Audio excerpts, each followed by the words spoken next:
Bonsoir à toutes et à tous, soyez les bienvenus dans le Racing Café. Autant vous dire que là, on est chaud patate, on est prêt de chez prêt, vraiment, j'espère que vous allez bien. Monsieur, bonjour. Et merci pour le follow, Mila, ça commence très très fort déjà avec un follow, c'est assez merveilleux. Bonsoir Mila, bonsoir à tout le monde, j'espère que vous allez bien. Comme d'habitude, le Racing Café, c'est votre... entre 1h30 et 3h20 à peu près, de débats, d'analyses, d'informations sur le monde de la Formule 1 et des sports mécaniques, vous les avez. On est 4 aujourd'hui, hein, donc autant vous dire que va falloir qu'on aille vite, hein, parce que ça risque de durer très longtemps cette affaire. Avec à mes côtés pour commencer, Emmanuel. Salut Manu, comment ça va? Salut Michael, et ben ça va et toi? Bah ça va ma foi fort bien, hein, voilà, c'était une belle journée aujourd'hui. Damien te fait coucou, voilà, sachez-le, hein, c'est important. Damien vous fait coucou à toutes et tous, c'est important. Je salue YVMNL dans le chat qui vient de nous rejoindre en direct pour la première fois. Ça se salue parce qu'il a dit tout à l'heure sur Twitter qu'il savait toujours à 18h qu'il y avait l'émission et qu'après il l'oubliait. Donc là bravo, j'espère que tu seras des nôtres pendant toute l'émission et que tu n'oublieras pas pendant que tu regardes évidemment le Racing Café. L'ami Greg des réseaux sociaux Rupteur est également là, salut Greg. Salut à tous. Salut. Je sais pas, il faut sortir couvert, il faut porter le masque chez soi, Jean Castex. Oui, d'ailleurs, s'il vous plaît, parce que nous sommes maintenant une réunion à 4, s'il vous plaît, il faut se munir de son masque, s'il vous plaît. J'ai pas de masque. Ah bah ouais, mais c'est pas bien ça. Comment on va faire pour que le virus ne se transmette pas par Discord si on ne met pas le masque? Et enfin, il est de retour. Alors que voilà, Greg montre l'exemple, évidemment. Et puis notre ami Damien de la chaîne Roue Libre F1 est de retour. Salut Damien. Salut tout le monde. Alors voilà, un geste barrière à la classe. Bon, je m'excuse, il y a moins d'1 mètre entre les petites cases. C'est-à-dire que si je mettais 1 mètre, j'étais seul à rentrer dans l'écran. Et ça n'est pas très intéressant pour vous. Évidemment, aujourd'hui, on va évoquer bien le Grand Prix de Turquie. On continue hein, cette ribambelle de Grand Prix où on se demande si on est en 2002 ou en 2020. Mais c'est bien le Grand Prix de Turquie qui revient. Pour la première fois, voilà, c'est pareil, il faut juste les inverser, ça marche très bien. Aujourd'hui donc, nous avons le Grand Prix de Turquie dont on va parler. On va évidemment évoquer les souvenirs. Oui, ce sont 2 Red Bull qui se percutent. Oui, en même temps, c'est quasiment le seul truc qui s'est passé d'important au Grand Prix de Turquie, mais vous verrez qu'on a d'autres moments assez intéressants. On parlera bien sûr du calendrier de la saison de Formule 1 2021 qui a été dévoilé cette semaine. C'est évidemment la très très grosse information de la semaine. On fera le petit tour des news, bien entendu, tout à l'heure. Et puis notre petit tour dans l'histoire. Vous reconnaissez, bien entendu, Juan Manuel Fangio et Sterling Moss dans l'image. Non, c'est Michael Schumacher et Devanil, bien sûr. C'était au Grand Prix du Japon, c'était en 1994, on en parle tout à l'heure. Et puis, bien sûr, on terminera par ce grand moment que vous attendez tous et toutes avec énormément d'impatience. À quel moment Greg va-t-il perdre au quiz? Restez bien jusqu'à la fin de cette émission, que vous la regardiez en direct ou que vous la regardiez sur YouTube ou en podcast, que vous l'écoutiez du coup, parce qu'évidemment c'est toujours le très très grand moment. Bonjour à Luc Léponge, bonjour à tout le monde dans le chat. Ah bah là la défaite est en nous, là va falloir être fort, hein, Greg. Va falloir faire être meilleur que l'équipe de France hier. Et je Madame, compte sur monsieur, toi. bonjour. Bien entendu, merci à Wii31 pour le follow. On va donc commencer en vous parlant du Grand Premio des Turquie, hein, le Grand Prix de Turquie. Bien entendu, alors pour ceux qui connaissent les lives Eurovision du mardi, non, je ne ferai pas cette fameuse blague qui consiste à dire Turquie, suivi de 2 mots particulièrement vulgaires. Nous sommes évidemment bien au-dessus de tout cela dans le Racing Café. Bien entendu. Je l'ai pas. Là maintenant t'as fait le malin, là, faut le dire. Turquie, mon cul, vous le savez, c'est tout à fait habituel. Et je vois la courbe des viewers qui vient de descendre d'un coup. C'est triste, je suis vraiment triste. Vraiment, c'est affreux. Nous ne sommes plus que 4, ceux qui font l'émission. Merci. Voilà, merci à tous d'avoir écouté, on se retrouve la semaine prochaine. Le retour du Grand Prix de Turquie, donc sur le circuit d'Istanbul. Le circuit d'Istanbul qui a accueilli la Formule 1 de 2005 à 2011. Déjà, on s'en rappelle bien entendu. Vous le voyez, cette année, on aura donc 2 zones de DRS. C'est pas la première fois d'ailleurs qu'on a le DRS sur ce circuit, puisqu'il était là en 2011. Il était là en 2011, sortez fin 2011, roulez sur circuit d'Istanbul et vous pourrez voir ce que ça donne, ce circuit avec le DRS. Mais avant que l'on commence évidemment à vous parler de ce Grand Prix de Turquie, je vous propose, comme on le fait maintenant à chaque fois, un petit tour en caméra embarquée juste pour que vous puissiez un petit peu vous remettre bien dans l'esprit à quoi ressemble ce circuit. On se retrouve juste après ça.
Voilà donc à quoi ressemble ce circuit d'Istanbul Park. Si vous, jouez vous-même, si vous êtes vous-même pilote de Formule 1, ça ressemble à peu près à ça. Vous l'avez vu, hein, je l'ai fait avec la Ferrari. Bon voilà, on peut aller beaucoup plus vite, bien sûr, vous vous en doutez. Mais voilà, on fait avec ce dont on dispose sur Assetto Corsa. Donc ce week-end, évidemment, le retour du Grand Prix de Turquie à Istanbul. Lui aussi, il fait partie de ces invités surprises, très clairement, bien entendu, de cette saison 2020. Invités surprises qui ne sont pas au calendrier 2021 pour l'instant, mais qui, on verra bien tout à l'heure, bien sûr, on en parlera. Première fois depuis 9 ans, on devait avoir 100 000 spectateurs en furie. Bon, évidemment, le Grand Prix se fera donc à huis clos. À un moment donné, faut pas trop se foutre de la tronche du monde. La Ferrari a-t-elle aussi qu'en 2011, c'est la question. Ouais, alors dis donc, juste comme ça, les 100 000 personnes ils étaient sur le bord de la route quand même, sur l'événement Red Bull là qui s'est passé. Parce que bon, tu les fais pas venir dans les tribunes, par contre tout le monde agglutiné sur le bord de la route, il y a un match sur 3, bon. Je te rappelle, Damien, qu'actuellement les relations, toi, la Turquie et la France ne sont pas au pot fixe. S'il te plaît, essaye de faire en sorte que nous puissions continuer le récit qu'a fait le plus longtemps possible. Ça aurait lieu en bas de chez moi, j'aurais dit pareil. Attends. T'aurais regardé, j'espère. On a bien eu la FIA qui a donné 3 étoiles à la F1 pour son effort écologique. Alors s'il te plaît, C'est vrai, bah ouais. Ne parlons pas de mesures qui peuvent pas être tenues ou qui sont auto-congratulées, s'il te plaît. Oui, Race as one, bon sang, bonsoir. Damien, je vais commencer avec toi justement, on va porter une petite attente. Déjà, qu'est-ce que tu penses de ce retour du Grand Prix de Turquie? Parce que j'ai quand même l'impression que beaucoup de gens sont assez heureux de retrouver ce circuit qui était quand même assez bien apprécié à l'époque. Oui, beaucoup plus intéressé, beaucoup plus enthousiaste que le retour d'Imola, parce que c'est un circuit qui était déjà très plaisant à l'époque où il était là, et il est parti de manière un petit peu, brutale à l'époque où il était en Formule 1, et le fait de le voir revenir, moi j'étais persuadé qu'il pouvait plus revenir en Formule 1, parce que pour moi les installations des stands n'avaient pas été conservées en bon état. Très très bonne surprise quand on a appris qu'il allait pouvoir revenir, et encore meilleure surprise quand on vous dit qu'ils sont candidats pour une place permanente à partir de 2021. Donc franchement, enthousiaste et motivé. Très clairement, j'avoue que je partage ton avis. Merci à Let's Go Baguette qui follow cette chaîne, ça fait plaisir évidemment, la team Baguette qui est bien présentée. Greg, qu'est-ce que tu penses du retour de la Turquie? Alors moi il y a deux choses. Déjà j'aime bien le circuit, c'est peut-être le meilleur circuit de Tilk, de très très loin. Je sais pas ce que vous en pensez, je suis pas fan des Tilk, mais alors celui-ci ça passe. Et l'autre chose c'est que dans mon esprit, à l'époque quand il y avait le Grand Prix, c'était pour moi la Turquie, ça veut pas dire voiture dans ma tête, c'est un peu comme quand on te dit le Vietnam, il va y avoir un Grand Prix, pour moi c'est pas tellement un peuple de F1 ou quoi que ce soit. Il y a un début à tout, hein, certes. Mais depuis donc facilement 1 an, j'échange pas mal avec des communautés turques, des comptes qui sont similaires à celui de Rupteur ou Roue Libre ou tout ça, enfin tout ce qu'on fait régulièrement. Et ce sont des mecs hyper passionnés, mais avec une communauté hyper active. C'est vraiment, ils sont très très sympas. Donc on n'a pas des relations diplomatiques au beau fixe en ce moment. Certes, mais ce sont des gens qui sont fort sympathiques et comme je dis, vraiment, ils échangent, ils font l'effort de parler avec toi, etc. Et pas se dire non, mais c'est bon. Chose que je trouve que les Anglais ont un peu du style, nous on est là et vous êtes les autres communautés. Mmh.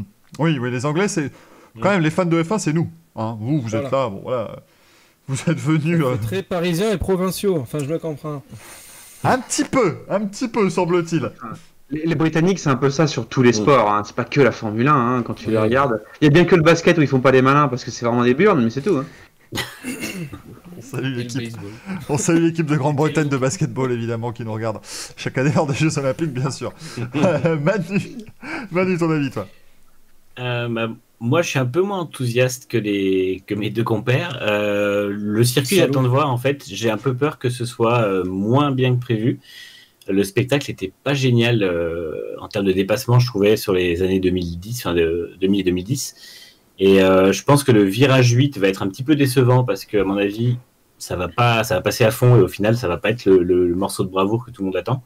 Sachant qu'on a un virage qui est quasiment similaire à Austin et qu'il ne pose pas de problème au pilote en étant un peu plus serré. Après, effectivement, l'avantage, c'est que les Turcs sont une grosse culture motorsport et puis automobile. Le problème, c'est qu'il n'y aura pas de fans dans le circuit, donc du coup, ça ne va pas compenser ça va pas forcément mettre de l'ambiance. Après, je sais pas, avoir quand même avec le DRS, les 2 zones DRS, qu'ils en ont rajouté une, et puis après, on n'est jamais. C'est vrai que c'est un circuit que personne connaît, donc l'avantage, c'est qu'il n'y aura pas la préparation qu'il y a sur les autres circuits. du calendrier habituel, donc il y aura toujours des surprises possibles quand même. Ça risque d'être assez chaud avec les deux DRS, hein, parce que donc la première zone, c'est évidemment la très longue ligne droite. Hein, on va vous montrer le circuit à l'écran. C'est la longue ligne droite. Il y aura un nouvel asphalte également qui sera assez intéressant. Mais l'autre zone DRS, c'est avant le premier virage. Et le premier virage est quand même assez rapide. C'est pas, on a l'habitude des zones DRS qui mènent vers des épingles et tout ce genre de choses. Là, c'est une courbe assez rapide. Ça peut donner l'envie à un pilote de plonger, surtout que c'est vraiment un plongeon. Hein, on descend très fort. Ça peut vraiment donner envie de plonger. Si ça s'accroche là, ça peut faire quelques dégâts. Bien entendu, donc à voir évidemment le virage 8, hein, celui dont parlait Emmanuel, c'est le virage donc en haut à droite de votre carte ici. C'est 4 points de corde, mais globalement, ça passe à fond hein, avec les Formule 1 modernes. C'est passé quasiment à fond en 2011 déjà. Voilà, à mon avis, 2010, ça passait facilement à fond. C'était à l'époque la F1 qui avait le plus d'appui, hein, la Red Bull de 2010, la voiture avec le plus d'appui de l'histoire. Maintenant, on en a encore plus. Non, attention, je me rappelle moi, que c'était 2010 ou 11 où Schumacher en essai s'est sorti justement parce qu'il a voulu tenter de passer à fond et ça passait pas. Ah, mais il avait la Mercedes, c'était moins. Ouais. Voilà, il avait une Mercedes de peau. Attends, après, ce qui est aussi intéressant, bon, tu me diras, c'est un peu comme Austin aussi, circuit qui tourne à gauche, donc pareil. Et il y a des gros appuis, ce fameux 4 points de corde sur le fameux virage 8. Il y a aussi une pression sur le corps, le nombre de G qui est encaissé, je crois que c'est 3 ou 4 pendant plusieurs secondes. Ouais. 3,5 pendant 6 secondes 5. Merci Jean-Louis Moncet. Une statistique corrupteur. Quand on vous dit qu'il faut suivre. Ça peut valoir le coup de voir ça. Après, certains pilotes sont plus ou moins habitués. Bon, on avait au Mugello aussi des passages qui étaété un peu particuliers également qui nous ont été cités. Et on n'a pas le plaisir de connaître ces virages justement à forte pression qu'on pouvait avoir à Zandvoort. Moi, je sais pas, je suis intéressé de savoir ce que ça peut donner en fait. Beaucoup plus intéressé par celui-là que le précédent. On savait que ça allait être moyen et ça a été moyen. Ça a été. Ça a eu le mérite d'être. Je me pose la question du DRS dans la ligne droite. Alors, je sais que c'est quasiment une ligne droite, justement, le virage 11. Mais il y a quand même un virage avec le DRS ouvert. Alors, en 2011, ça n'avait pas posé de problème, mais à Silverstone en 2018, ça avait posé problème aux voitures de nouvelle génération. Il y avait eu deux accidents liés à ça. C'est une grosse courbe. C'est une grosse courbe. Là, ici, on est quand même sur quelque chose de plus léger. À Silverstone, je pense pas que ça jouera, mais il y a vraiment. Il y a pas un léger banking aussi dans le virage. Très léger peut-être, mais voilà, franchement, ça devrait aller sans aucun problème. Puis de toute façon, si ça ne va pas, on verra dès vendredi évidemment s'il y a des problèmes. On dit dans le chat qu'Ericsson n'est pas là, donc ça va aller pour le DRS bien sûr. On salue Marcus Ericsson. On rappelle les horaires aussi hein, de ce Grand Prix parce que ce sont des horaires extraordinairement particuliers. Alors ouvrez vos oreilles parce que demain matin, il va falloir se lever parce que c'est à 9h que les essais libres 1 vont avoir lieu entre 9h et 10h30. La deuxième séance aura lieu de 13h à 14h30, tout cela en heure française bien sûr. Il faut rajouter 2 heures pour avoir les heures en Turquie. Samedi, ce sera à 10h la troisième séance d'essai libre de 10 à 11h, les qualifs de 13h à 14h. Et le Grand Prix, à force s'y habituer, c'est à 11h10. Donc dimanche 11h10, c'est le Grand Prix. Ce sera finalement le Grand Prix le plus tôt cette saison. Alors autant vous dire que ça va. Hein. Quand on a vécu les Grands Prix d'Australie, le Japon, la Malaisie, ça va 11h10, c'est royal. Hein. Il n'y a aucun problème. On bosse, nous dit MaxSpeed83. Certains ont visiblement cette chance et je les salue bien bas, bien entendu. Mais moi, je penserai à vous en regardant les essais libres, bien sûr. Il y en a qui vont bruncher devant le Grand Prix. Voilà, il y aura des brunchs devant le Grand Prix et ça, c'est beau, ça quand même. Ça va vraiment. Voilà, on lit deux superbes passions, le brunch et la Formule 1. Ce week-end, grande chose qui est intéressante évidemment, c'est que, outre le fait qu'on va revenir sur un circuit très aimé, le circuit du Grand Prix de Turquie à Istanbul, on pourrait avoir ce week-end un Lewis Hamilton septuple champion du monde de Formule 1. Ça fait maintenant 4 Grands Prix qu'on se demande quand est-ce que ça allait arriver. Voilà, on y est enfin pour la première fois. Lewis Hamilton peut devenir champion du monde ce week-end. Pour le cas le plus simple, véritablement, s'il termine devant Valtteri Bottas, c'est fait. Voilà. Puisque ce sont les deux seuls pilotes qui peuvent être champions du monde. Lewis Hamilton doit repartir du Grand Prix de Turquie avec au moins 78 points d'avance. Il en a actuellement 85. Donc, peu importe son résultat, s'il est devant Bottas, il finira devant. Si Valtteri Bottas remporte le Grand Prix avec le meilleur tour en course, Hamilton ne peut pas être champion. Comme ça, au moins, c'est réglé, c'est très simple. Si Bottas... Alors, là, je profite évidemment pour saluer Greg. C'est grâce à lui qu'on a ce superbe tableau où je peux vous dire chaque point, c'est assez merveilleux. Sur Rupteur.com. Voilà, petite pub, mais c'est très important. Il y a également sur la chaîne YouTube de Roue Libre et la chaîne YouTube de Michael Duforest parce qu'il fait même des vidéos sur fond vert maintenant. Si Valtteri Michael Duforest, c'est important. Si Valtteri Bottas s'impose sans le meilleur tour en course, donc simplement avec 25 points, Lewis Hamilton doit terminer deuxième. peu importe s'il a le meilleur tour, il termine deuxième et il est champion du monde. Si Bottas termine deuxième avec le meilleur tour, Hamilton doit terminer quatrième. Si Bottas ne termine que deuxième sans le meilleur tour, Hamilton doit terminer aussi quatrième ou cinquième avec le point du meilleur tour. Et là, je sens dans le chat que ça commence à se dire, bon Dieu, ça devient compliqué. Et c'est là que vous auriez dû regarder IndyCar ces 15 dernières années, vous trouverez ça extraordinairement facile. Si Valtteri Bottas termine 3ème avec le meilleur tour en course, c'est-à-dire 16 points, Lewis Hamilton doit terminer 5ème. S'il termine simplement 3ème, Bottas sans le meilleur tour en course, c'est donc 15 points, Hamilton doit terminer 6ème. Si Bottas termine 4ème avec le meilleur tour en course, il faut une 7ème place pour Lewis Hamilton pour remporter le titre. S'il termine 4ème sans le meilleur tour, ce sera une 8ème place avec le meilleur tour pour Hamilton. Même moi, je commence à trouver ça compliqué. Rassurez-vous, sur Canal+, ils vous tiendront au courant. En gros, il faut juste qu'Hamilton marque au minimum 7 points de moins que Bottas. S'il marque moins de... Enfin, si Bottas marque plus de 7 points avec Hamilton, c'est gagné. Exactement. Enfin, c'est perdu. Enfin, c'est pas gagné. Si Bottas a 8 points, si Bottas marque plus de 8 points que Lewis Hamilton, il maintient le titre jusqu'au prochain Grand Prix. Exactement, voilà, c'est gagné ni pour l'un ni pour l'autre. Comme ça, moi, voilà, de toute façon, ça peut être gagné que pour l'un. C'est juste qu'il retardera l'échéance, hein, c'est tout. Oui, parce que si vous croyez que si Hamilton n'est pas champion ce week-end, il ne sera pas à Bahreïn, sachant qu'il y a 2 Grands Prix là-bas, ça va, hein, franchement, faut pas s'inquiéter, ce sera le cas. Quoique. Comment tu fais pour prévoir le futur, nous dit Luc Léponge. Ah bah ça c'est le talent, bien entendu. Mais là on ne prévoit pas. Hein. Là on n'a rien prévu. Hein. Je vous ai juste dit au cas où. Voilà, parce que si jamais Valtteri Bottas termine 7ème avec le tour le plus rapide ou moins bien, eh bien Hamilton est champion du monde. Comme ça au moins c'est réglé. Il y a quand même un prémisse qui est assez complexe dans tout ça, c'est que pour que Hamilton ne soit pas champion du monde, il faut que Bottas termine devant lui. Ce qui est déjà pas simple. Hein. Et puis il faut que Bottas lui colle 8 points déjà. Donc effectivement, c'est pas forcément garanti. C'est avec une voiture quand même qui, bon, en gros, elle vaut clairement la victoire ou pire la 2ème place. Ça va être délicat quand même. Ça paraît effectivement compliqué. Après, on salue Valtteri Bottas qui, comme sur tous les autres circuits évidemment de ce style, va faire meilleur temps des essais libres 1, 2, 3 et des qualifs en Q1, Q2. Et puis ensuite, il perdra la pole et le Grand Prix. Moi, je vous ai donné mon prono pour le week-end. J'ai envie de savoir qu'est-ce que vous attendez ce week-end. À commencer par Manu. À votre avis, qu'est-ce que ça va donner? Et la petite question subsidiaire pour les trois, évidemment. Est-ce que Lewis Hamilton sera champion du monde ce week-end? Bah, moi, je pense que oui, parce que... Ah, on a perdu Damien. Non, t'inquiète pas, on l'a pas perdu.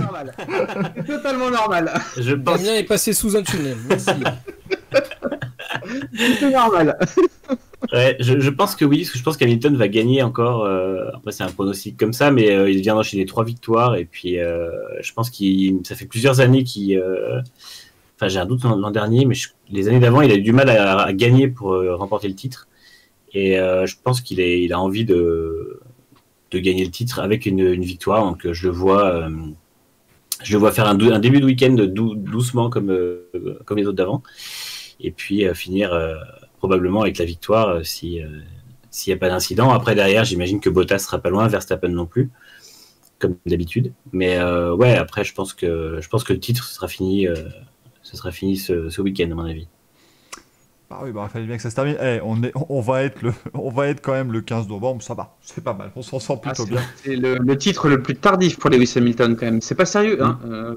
Je trouve que c'est pas sérieux. Ouais, non, il aurait pu mieux faire. C'est vrai que finalement, avec une saison qui a commencé 4 mois plus tard, je trouve que c'est assez honteux pour Lewis Hamilton. C'est le plus tardif en termes de date, mais je crois que c'est le plus tôt en termes de Grand Prix. C'est bien possible parce qu'il a resté 3 courses après, effectivement. Et surtout, il arrive à le faire... 14e Grand Prix de la saison.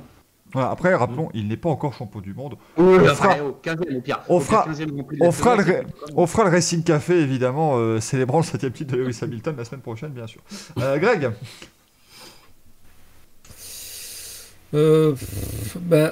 à part une grosse malchance qui peut arriver parce que ça lui est déjà arrivé sur justement cette dernière course avant d'être titré, je vois pas. Au pire, je vois Bottas gagner, mais pas faire le meilleur tour. Donc dans ce cas-là, il va faire P2. Hamilton va faire P2 avec le meilleur tour, donc ça sera bon pour lui. Pour moi, c'est le pire scénario qui puisse arriver. Ouais, ça paraît compliqué à voir. Mais sinon, il est titré. Et Damien? Je le vois bien finir premier avec le meilleur tour, histoire de bien enfoncer le clou, hammer time, etc. Et Damien, du coup? Moi, Hamilton champion, parce qu'il va terminer la course avec 25 à 30 secondes d'avance sur Bottas, qui... Ah oui, Ah oui, oui, il va lui mettre une pilule assez vénère et je pense que Bottas s'en sortira en deuxième place parce que Verstappen aura eu un souci et qu'il abandonnera la course. On rappelle, à Red Bull en Turquie, c'est pas. On va vous en parler dans quelques instants. Je vois Hamilton premier, Bottas deuxième et en troisième place, Pérez ou Ricciardo. Bah oui, Daniel Ricciardo, bien sûr. On va retrouver troisième. Vraiment, c'est que je pense que Verstappen va abandonner, il va y avoir une couille, quelque chose, et que c'est parce que Verstappen va abandonner que Bottas terminera deuxième. On va m'accuser de faire du bashing, et vous auriez totalement raison. Et voilà, c'est tout. Accusez-le dans le chat. On rappelle quand même que c'est quand même ce qui m'intéresse, parce que tu parlais de Perez ou de Ricciardo, c'est ce qui nous intéresse le plus, c'est cette lutte pour la troisième place du championnat des constructeurs, parce que le championnat des constructeurs a déjà été remporté par Mercedes avec déjà 479 points. Red Bull est deuxième avec 226. On vous rappelle, si Lewis Hamilton était une écurie de Formule 1, il serait en tête du championnat des constructeurs. Donc de toute façon, c'était largement fait pour Mercedes, il n'y a pas de souci. Derrière, la lutte pour la troisième place est assez merveilleuse, puisqu'en troisième place, on a Renault avec 135 points, quatrième place, McLaren avec 134 points, cinquième place, Racing Point avec 134 points également. Et 6ème Ferrari avec 103 points, mais restons sur les candidatures plausibles. Donc du coup, voilà, c'est extrêmement serré entre ces trois équipes. Elles continuent vraiment de changer, le classement semble changer, même si on commence à dégager une tendance qui serait Renault Racing Point. On va dire, bon, allez, quasiment pareil, et McLaren en très léger retrait, mais qui peut compter quand même sur la constance de Lando Norris et de Carlos Sainz pour s'en sortir en marquant pas mal de points tous les week-ends. Donc c'est pour ça, à mon avis, qu'ils vont rester dans la lutte, alors que chez Racing Point et chez Renault, ils n'ont pas forcément un deuxième pilote qui est véritablement au niveau actuellement. Donc c'est très clairement là qu'on va... Top.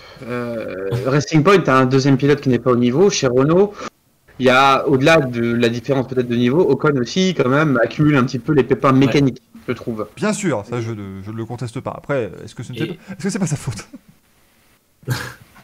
Je pense aussi que Ricciardo est, Monsieur, bonjour. est bien meilleur que. Enfin, c'est plus Ricciardo qui est très très bon plutôt qu'Ocon qui a des problèmes parce que je pense que Ocon est au niveau de la voiture. Après, je pense que Ricciardo est dans une très bonne dynamique. Il a enfin la voiture qu'il veut.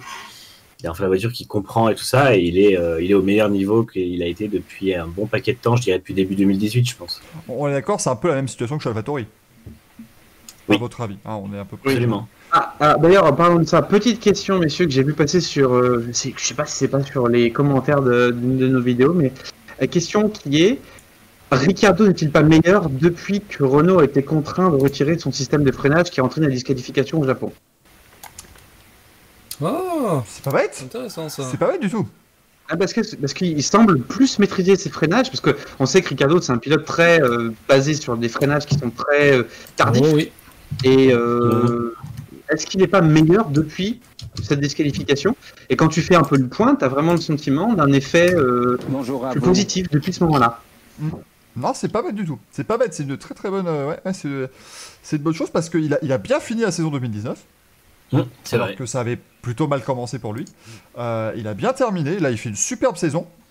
C'est pas bête du tout, ça c'est une très très belle observation.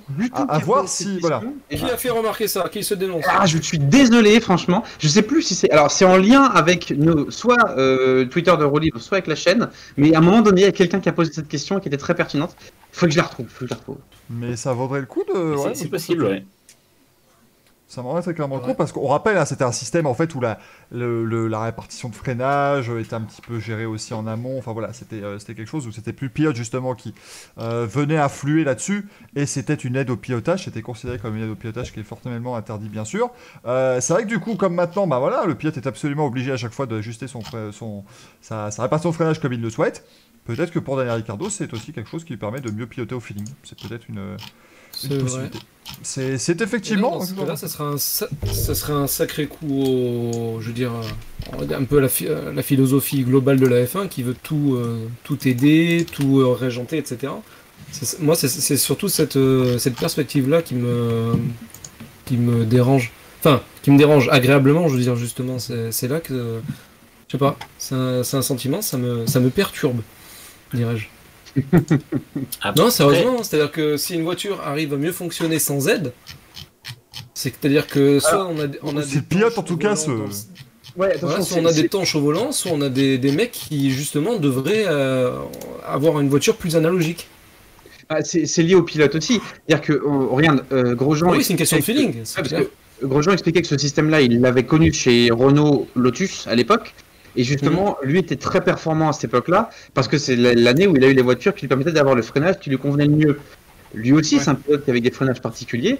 Et donc, là, je pense qu'on est vraiment dans la situation où le style de la voiture est fortement lié en termes de performance au style du pilote. Et peut-être que Ocon n'y arrive pas, parce que lui n'est peut-être pas adapté à ce style-là de pilotage. Après, il y a aussi les évolutions que Renault a apportées à Spa, qu'on fait vraiment du bien à Ricciardo, parce que la voiture maintenant fonctionne avec peu d'appui. Ils ont de l'appui naturel qui fait qu'ils n'ont pas besoin de faire des réglages trop compromis. Et ça aide vachement Ricciardo à avoir notamment de la stabilité au freinage, ce qui lui convient énormément. Et aussi à être performant sur tous les circuits, parce que la voiture, même avec peu d'appui, est performante sur les circuits un peu plus sinueux. Là où avant c'était pas le cas, donc ils avaient toujours des compromis à faire pour avoir de la vitesse de pointe, et ça lui plaisait pas trop. Et c'est vrai qu'on voit depuis Spa où il est dans le top 5 à toutes les courses à part le Portugal. Donc c'est vrai que l'an dernier le salut de Renault était passé par Spa et Monza, en tout cas particulièrement Monza évidemment où ils ont été parfaits. Là ils font 2 podiums au Nürburgring et à Imola, voilà c'est. Mais il fait top 5 aussi à Spa et à. Et à Portimao. À Spa au Mugello. Ah Mugello pardon, oui Mugello. Ouais. Donc effectivement, il y a quand même des belles choses pour Renault et pour Daniel Ricciardo. D'ailleurs, podium au Nürburgring, podium à Imola. C'est encore un circuit que l'on a déjà visité par le passé et qui revient de manière un petit peu à l'improviste. Qui sait, ça pourrait encore sentir bon le podium pour Renault. En tout cas, on saura ça. Et puis lui a piloté dessus en plus en F1. Il fait partie de ceux qui étaient là en 2011. Oui. Bon, on l'oublie vite, mais il a été chez HRT en 2011. Daniel Ricciardo. Notez ça. Il a roulé dessus Oui, notez ça, messieurs, notez ça. C'est important. C'est important pour la suite, vous le savez. Il était bien titulaire chez HRT à cette époque-là ? Oui, il a été titulaire à partir de Silverstone. Mais non, c'était avant. Il n'était pas, alors autant pour il n'était pas, pardon, il n'était pas. Non, je crois qu'il était 3ème pilote encore à l'époque. Retenez pas, du coup. J'ai dit une connerie, ne retenez pas. Il a pas fait une séance d'essai ou une connerie comme ça ?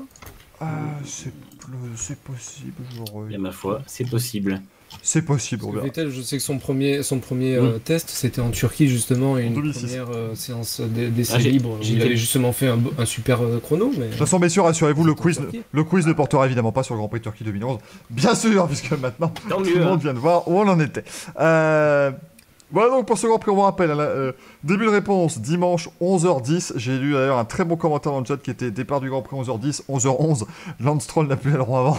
Espérons pour lui que ça ira mieux. Espérons vraiment pour lui que ça ira mieux. C'est moche, je ne cautionne pas d'ailleurs ce genre de message, bien entendu. Mais donc voilà, 11h10. Et un mécano très légèrement blessé. Oui, et d'ailleurs, on l'a vu, ils ont un petit peu blagué avec cela, où ils avaient mis une espèce de combinaison, vous savez, les balles gonflables pour jouer au foot en se mettant des coups. Bah voilà, ils ont mis ça. On a du bon. Instagram de Hülkenberg, si vous voulez aller voir ça exactement. C'est bizarre ça que Nico Hülkenberg avait content un truc en rapport avec Racing Point, dis donc. Oui, mais ça c'est parce qu'il y a eu le team manager, le team principal de Williams qui a eu le Covid, donc peut-être que tu sais, il s'est dit sur un malentendu, sur le muret des stands, et je dirige le mec, tu vois. Et Williams fait son meilleur résultat, bien sûr, on l'espère évidemment.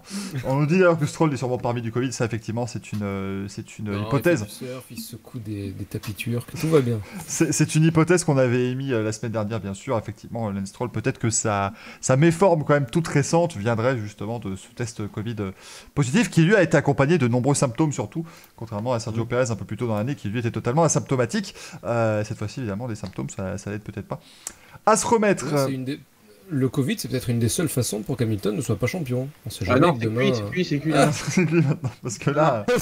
non, parce que je suis même certain que si jamais il a le Covid, Bottas n'y arrivera pas. Ce serait d'une tristesse infernale. Ce serait absolument triste. Ça impliquerait que Bottas fasse quand même 4 victoires. Attends, parce qu'il y a une histoire, le nombre de points qu'Hamilton a marqué pour être champion, c'est quasiment que dalle. Donc il faudrait que Bottas fasse limite 4 victoires avec les meilleurs tours, pour être sûr d'être champion. Et, tout ça alors qu'il y aurait à ses côtés Stoffel Van Dorn. Verstappen il serait comme ça, tu sais. Vas-y. Verstappen en tête d'un Grand Prix, Hamilton qui regarde en disant oui mon bonhomme, vas-y mon petit bonhomme, et ça fait la victoire. Au rayon des souvenirs, messieurs, on a quelques-uns quand même des souvenirs de ce Grand Prix de Turquie à Istanbul, bien sûr, parce qu'il a connu une très très faible histoire en Formule 1, seulement de 2005 à 2011.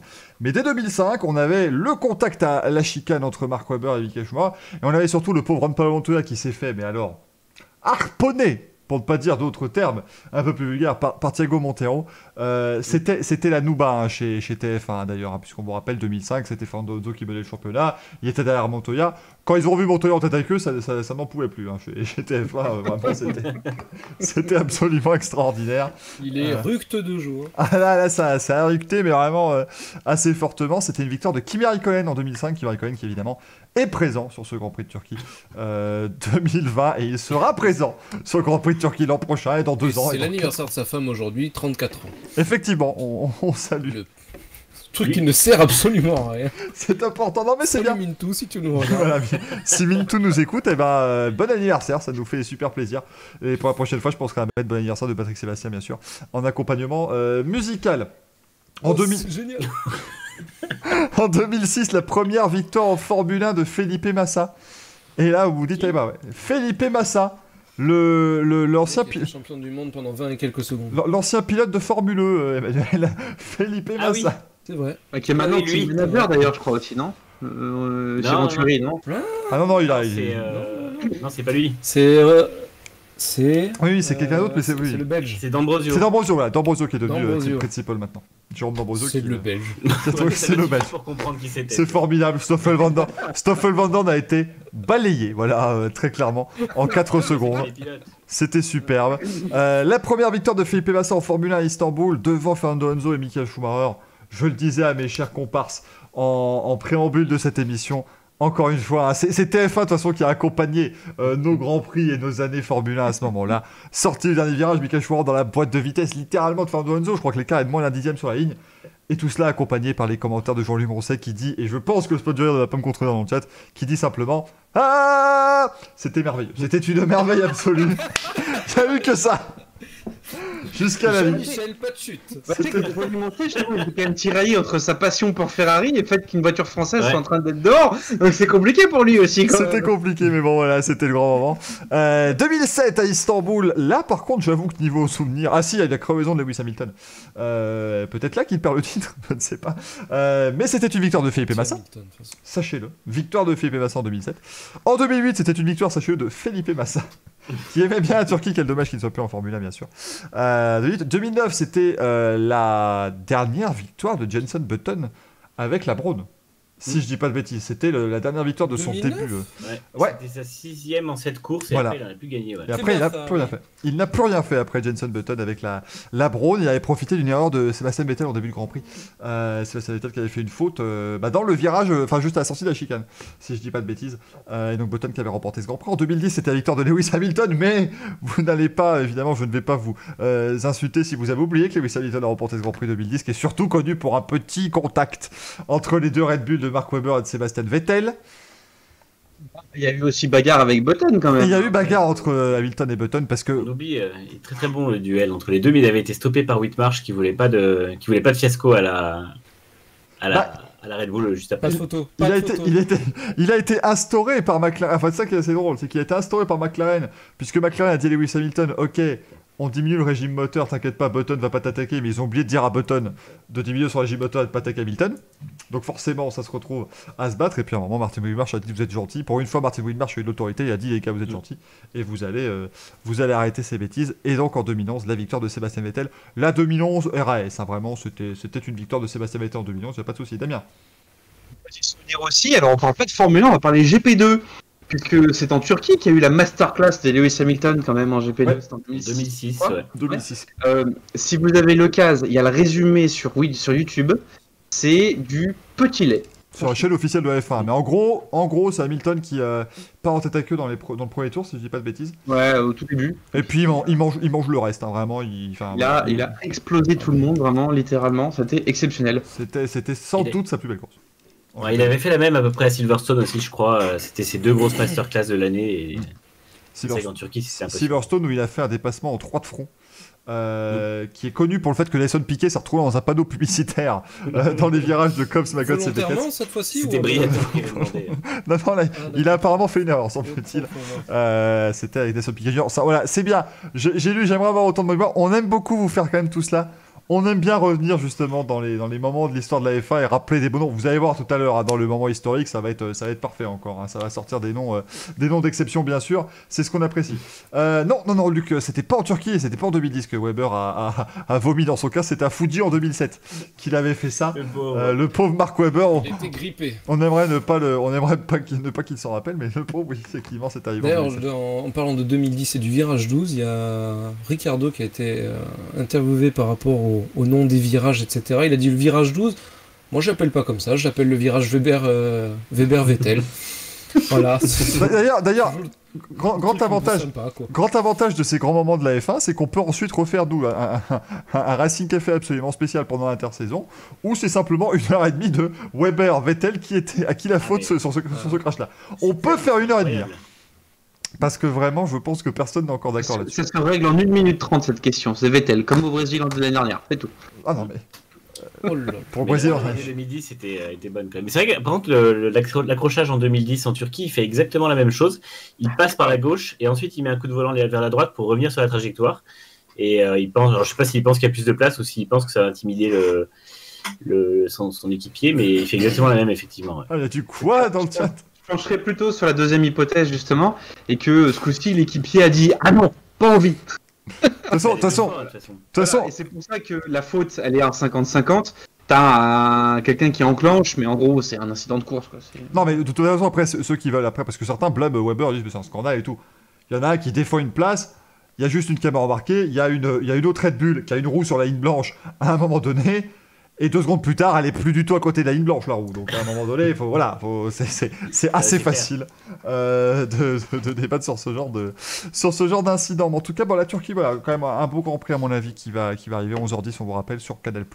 Bien sûr, c'est terminé les Grands Prix sur TMC. Hein, c'est fini maintenant. C'est Canal jusqu'à la fin de l'année. Il nous reste la Turquie, Bahreïn, Sakir. Oui, c'est le même circuit. Enfin non, c'est pas le même circuit, mais c'est le même endroit. Et puis Abu Dhabi, évidemment. Pour clôturer la saison. Sinon, on peut le regarder sur la F1 TV. Attends, Bien ils sûr. ont inauguré un nouveau truc.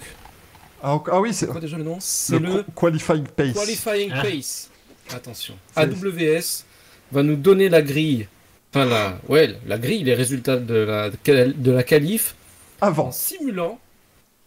Et voilà, avant le résultat de la qualif. Ils sont très très forts. Moi, je vous promets, sachant qu'ils nous simulent les usures de pneus. Hein. Je vous promets, je serai commentateur de Grand Prix. Et des qualifs. Je ferai bonjour à tous, soyez bienvenus pour ces qualifications du Grand Prix de Turquie avec une nouvelle pole position à venir pour Lewis Hamilton, Valtteri Bottas, et je fais la grille. Et puis je leur dis à la prochaine, ciao.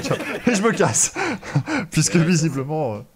Après, on peut espérer... Allez, je joue au golf. On peut espérer que comme leur simulation de pneus, du coup il reste que 10% du pneu, tout ça, ce soit pas vrai, parce qu'au final, la plupart du temps, c'est quand même assez douteux leur calcul. Qui peut me citer un des meilleurs pilotes selon AWS de l'histoire de la F1, s'il vous plaît? Oui, non, mais alors ça... Arnaud Trulli, je crois. La liste était belle. La liste était très très belle. Non mais, de toute façon, à partir du moment où tu essayes de... Je trouve que quand tu essayes de pronostiquer un sport et prédire un sport à partir d'une IA, il y a un gros problème. C'est-à-dire que l'IA ne pourra jamais prendre en compte le fait qu'un pilote est forcément meilleur qu'un autre, peut sortir un tour de génie, enfin voilà. Mais bien sûr. Non, mais c'est une question de probabilité. Tout ce qu'ils vont faire dans ces cas-là, c'est que simplement ils vont te signifier les cotes, grosso modo, que tu as sur les paris sportifs. Pareil. Ah, mais c'est ce qu'ils ont dit. Ils ont dit en gros, c'est pour donner du pain à manger aux parieurs, hein, tout simplement. Bah, c'est tout. Enfin, moi, ça me choque pas. Après, tu sais, on se plaint du graphique sur les pneus. Je suis désolé, Formula One, le jeu, il est censé précisément t'indiquer l'usure de tes pneus. Bah, quand mes pneus ils sont à 35%, j'en ai plus. Hein, donc bon. Ça, après, encore une fois, Damien, la grande question se pose toujours, est-ce que ça ne viendrait pas du pilote? Mais ça, évidemment, voilà. Nous pourrions refaire un Racing Café du Nord. Nous pouvons conclure cette émission avec brio. Merci, messieurs. À la semaine prochaine. Ciao. Non, restez quand même, hein, parce que là, je vais voir le nombre de viewers qui va dropper. Mais c'est bon, ils sont barrés. Non, restez bien avec nous. On en est qu'au 3e sujet de notre émission maintenant, puisque nous allons évoquer le calendrier. Le calendrier de Formule 1 2021 qui a été bien dévoilé justement cette semaine.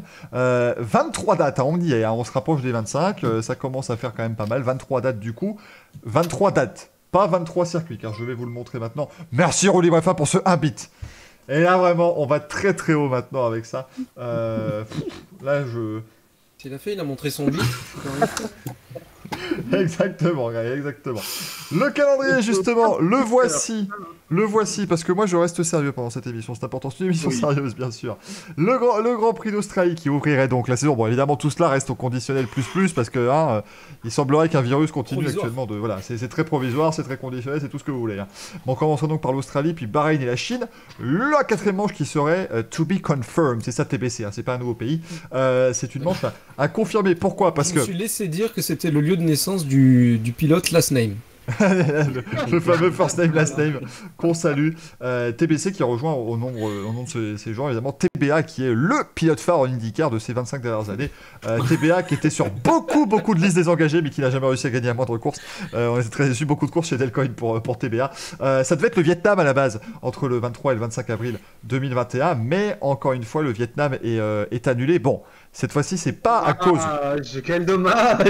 C'est bête quand même pour tous ceux. Et là, tous ceux qui ont roulé sur la fin 2020, ils se disent ah là, franchement, c'est pas immérité cette affaire. C'est quand même dommage. Il était bien circuit. Pire circuit du monde. Mais c'est pas à cause du Covid cette fois-ci. Mais voilà, il semblerait que dans le comité d'organisation. C'est politique. Voilà, il semblerait que dans le comité d'organisation, on fasse actuellement de la prison, donc c'est un petit peu compliqué d'organiser un Grand Prix de Formule 1, vous en conviendrez. L'Espagne qui accueillerait donc. Sujet à la signature d'un nouveau contrat.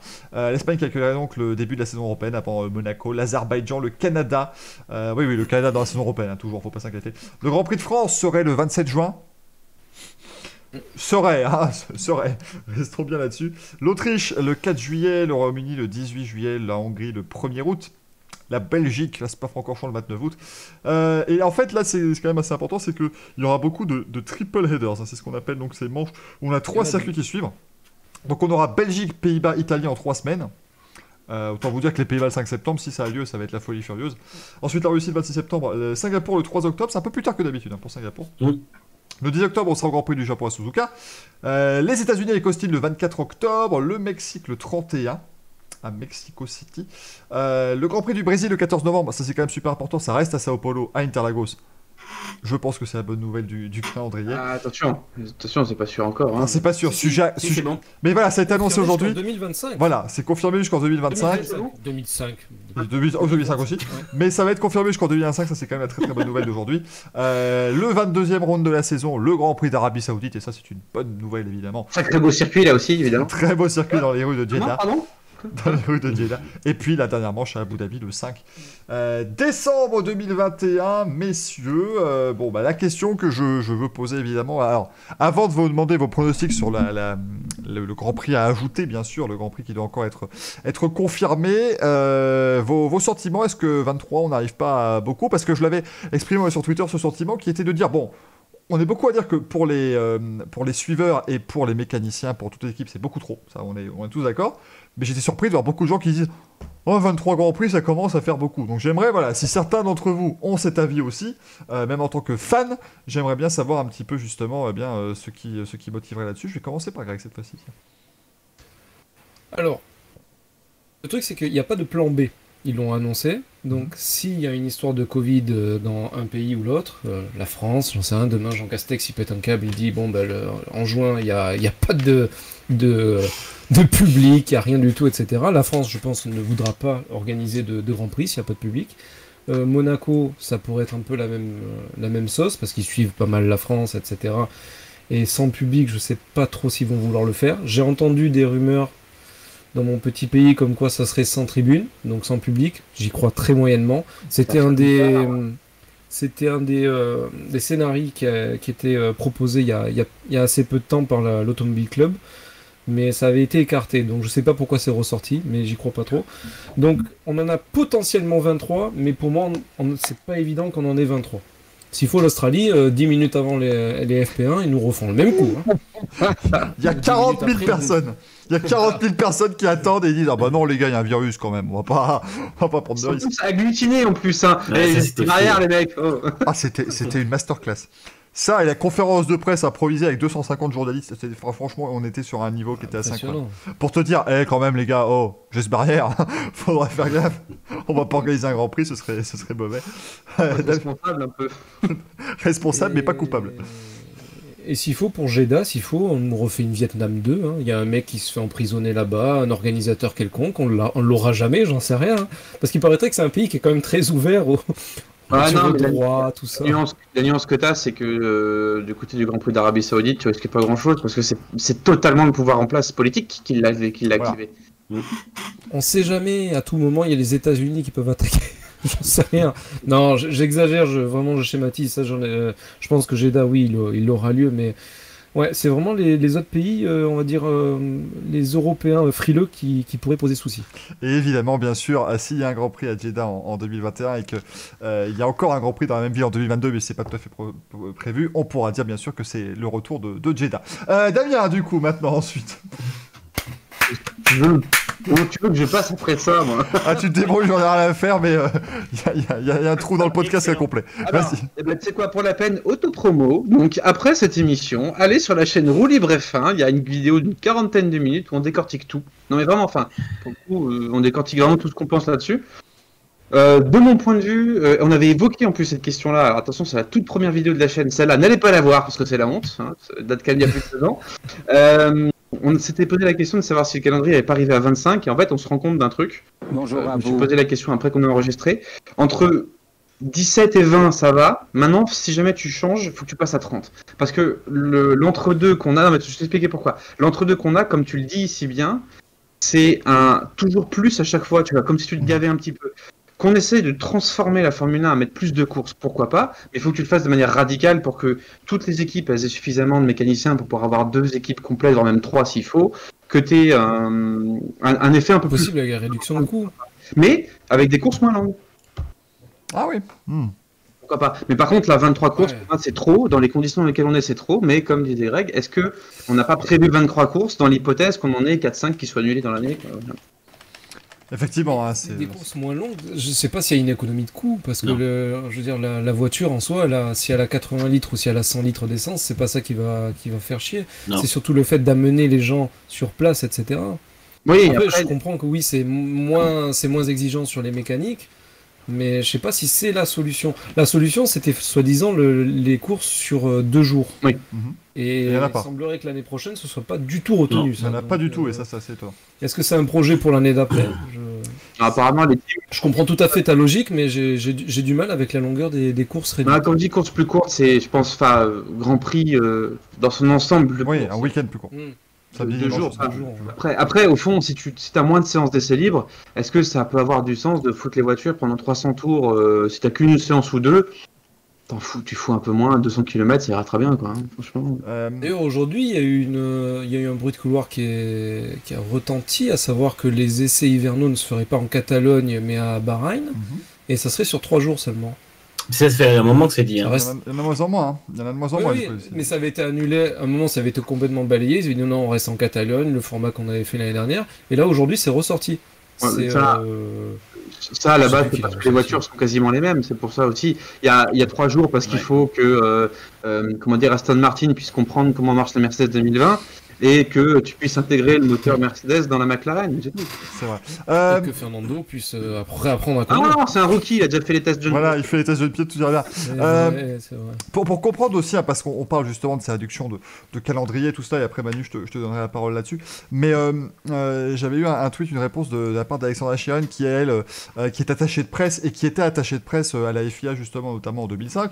Autant vous dire qu'avec le Grand Prix d'Indianapolis, elle avait bien débuté. C'était une belle année pour elle. Mais elle nous dit, 23 courses, ça n'est pas faisable pour les équipes, surtout les mécanos, les gens des hospitalités et autres. Faut pas les oublier aussi, bien sûr, parce qu'on parle des mécaniciens, mais il y a aussi tous ces gens-là. Et ces gens-là arrivent sur le circuit le lundi ou le mardi. Donc vous imaginez que si vous devez à chaque fois arriver le lundi sur le circuit, c'est extrêmement compliqué. Elle nous dit qu'elle a déjà fait les saisons de Formule 1 avec 19 courses et c'était déjà compliqué. L'an prochain, on est quand même parti sur un bon 23. Hein. D'ailleurs, dans le chat, je vais vous mettre un petit sondage, parce que je vois que vous me donnez votre avis. D'ailleurs, on nous dit je suis pour 16-18 Grands Prix. On nous dit pourquoi est-ce qu'on n'aurait pas l'Allemagne alors que l'année dernière c'était un des meilleurs Grands Prix. Ça, l'Allemagne, c'est toujours un bazar incroyable hein, pour organiser un Grand Prix de Formule 1 chez Ils eux. payent pas, ils l'ont pas. Hein. Voilà, le Nürburgring déjà cette année, c'est un véritable miracle, sachant qu'ils sont à moitié en faillite. Et Hockenheim, c'est assez compliqué. Je vous mets un petit sondage. Donc vous avez plusieurs réponses. Donc est-ce que vous préférez entre 16 et 18 Grands Prix, 19 et 21, 22 et 25, 26 et 30, ou 52 comme le nombre de semaines dans l'année? Et ça, n'hésitez pas à expliquer pourquoi. Je vous mets le petit sondage pendant 3 minutes. Manu, la parole est à toi. C'est beau. Non, moi, je pense que c'est. Déjà, j'aime pas trop le fait que cette année, on a eu une espèce de calendrier super différent. Et tout le monde qui disait, on a eu les pilotes qui disaient, donnez-nous des circuits à l'ancienne. On a eu les mécaniciens qui disaient, faut arrêter les triple headers parce que là, c'est un format condensé. Donc ça va, sur cette année, ça passe, mais il ne faudra pas faire ça tout le temps. Et puis on a la FIA qui répond en mettant que des circuits modernes, en mettant un circuit en ville en plus, et en mettant 2 triple headers après la pause estivale, avec 3 courses enchaînées, une course de repos et 3 courses enchaînées en Asie. Ce qui me paraît complètement abominable, parce qu'en fait le bénéfice de la pause estivale pour les mécaniciens et tout ça va être ruiné en l'espace de 7 semaines. Donc je trouve ça un peu dommage. Déjà, ça veut dire que la FIA écoute pas grand monde à part ce qui l'arrange. Et après, je comprends qu'il y ait les comptes Twitter et pas. Non, mais je comprends qu'il y ait je comprends qu'il y ait beaucoup de points à respecter. Je comprends que ce soit compliqué logistiquement. Ils ont fait un super boulot cette année, il n'y a pas de problème. Mais je trouve ça dommage qu'il n'y ait pas un minimum d'écoute. Alors après, je sais que on verra ce qu'ils rajoutent sur sur la manche qui manque. Mais le truc, c'est que ouais, déjà, le calendrier me paraît difficilement tenable. Il y a quand même 11 courses en 15 semaines pour finir la saison. Ça me paraît complètement fou. Et la preuve, sur Twitter, je suis pas mal de mécanos. Il y a Mark Cox, qui est un mécano de McLaren, qui lui a vu l'annonce du calendrier et il a juste retweeté avec un smiley qui pleurait. Donc je pense que ça veut tout dire. Je pense que ça montre que les mecs ils sont déjà au bout du rouleau alors que la saison n'est pas encore n'est que l'an prochain, quoi. Mila, vas-y. Les triple headers qu'on a eu cette année, si je me trompe pas, il y avait 2 des courses sur les 3 qui étaient sur le même circuit. Non, attends. Il y a un 3e triple header. Il n'y a pas eu Belgique-Italie Mugello? Enfin, Belgique-Monza Mugello. Mais justement, il y avait Monza Mugello qui faisait que c'était quand même assez proche. Voilà, oui. Voilà. C'est-à-dire qu'en termes de distance à parcourir, t'es quand même relativement. C'était une petite journée de camion, quoi. Le triple header que tu as, Italie, Belgique, Pays-Bas, ça peut encore passer, ça peut se faire avec un petit un peu motivé. Russie, Singapour, Japon, tu te prends en 3 semaines 2 fois 3 heures de décalage horaire dans la gueule, enfin, ça a piqué. Et ils ont quand même fait un truc impressionnant, ils ont fait un double header avec Bakou et Montréal. C'est 9500 km d'écart et c'est 9 ou 10 heures de... Non, ça va être 10 heures de décalage horaire. Alors, la Formule 1 a dit que c'était 2025 le zéro carbone. Avant, tu fais ce que tu veux. Ah, mais c'est ridicule. C'est le Bakou-Montréal, pour personne. Ils ont eu la médaille à 3 étoiles. mais ce qui est dingue. Par eux-mêmes. J'ai vu ton tweet, Greg. Ce qui est dingue quand même, c'est que. Ce qui est quand même fou avec ce genre de choses, c'est qu'en plus, cette année, avec le Covid, ils avaient commencé. À la base, on a eu un calendrier par zone. On a eu le calendrier Europe. États-Unis, enfin Amérique, Asie, Asie et puis Moyen-Orient. Et puis ils l'ont de nouveau jeté en l'air avec ce Azerbaïdjan, Canada, France qui fait toujours. Bon, après le Canada. Au final, le meilleur calendrier, c'est le calendrier qu'on a eu cette année et dans l'urgence. C'est le plus rationnel. Bien sûr, c'est un calendrier. Alors certes, quasi uniquement en Europe, on va enfin avoir dans quelques semaines les premières manches hors Europe, même si on peut compter la Russie un petit peu comme hors Europe, un peu entre les deux.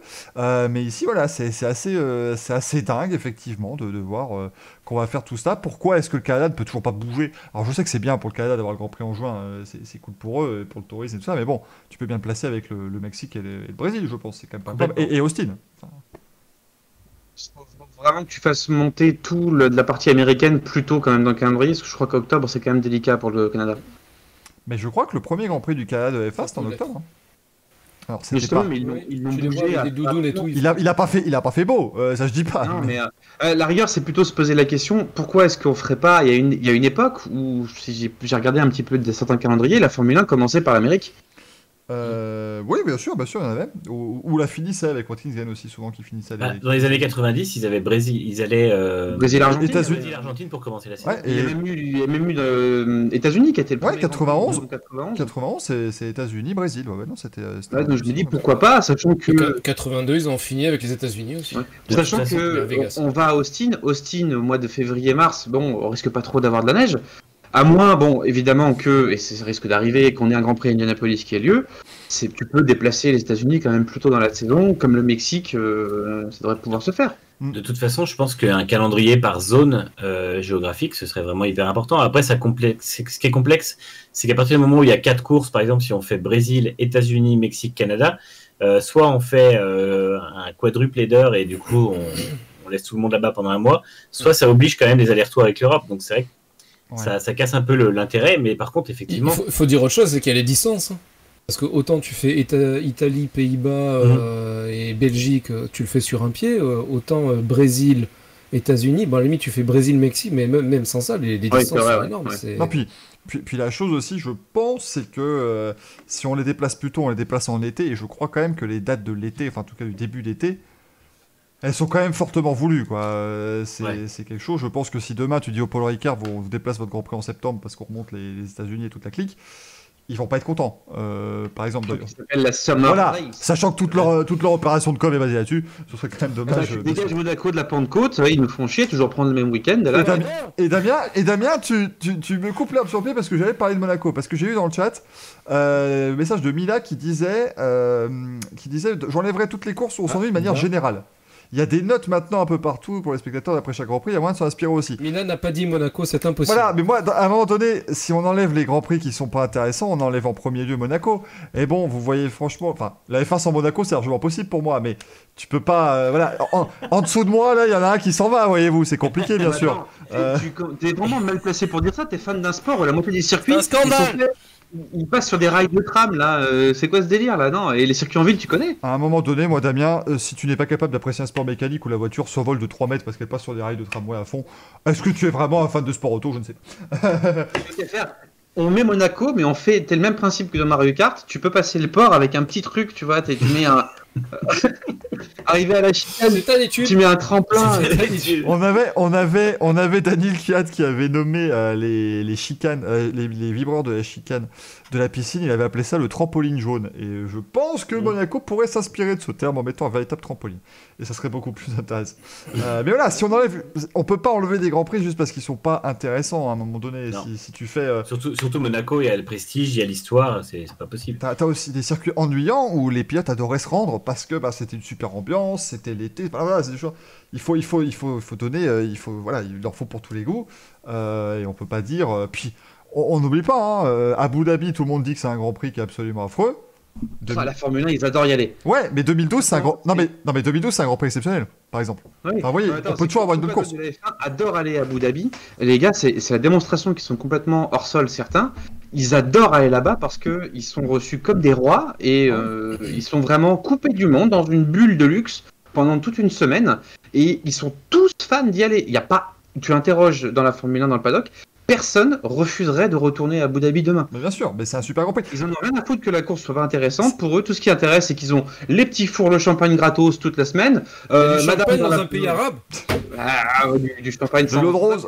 Non mais le vrai problème, c'est que je comprends ce qui est dit derrière ce message, qui est de dire, en gros, voilà, tous les nouveaux Grands Prix sur les tilts inintéressants, voilà. Mais si on est très sérieux, très honnête, très terre à terre 2 secondes, si on doit enlever les Grands Prix basés uniquement sur le spectacle, on enlève Monaco, on enlève Spa, parce que je suis désolé, Spa, chaque année, ils passent le Raidillon, c'est super, mais le Grand Prix n'est pas intéressant en lui-même.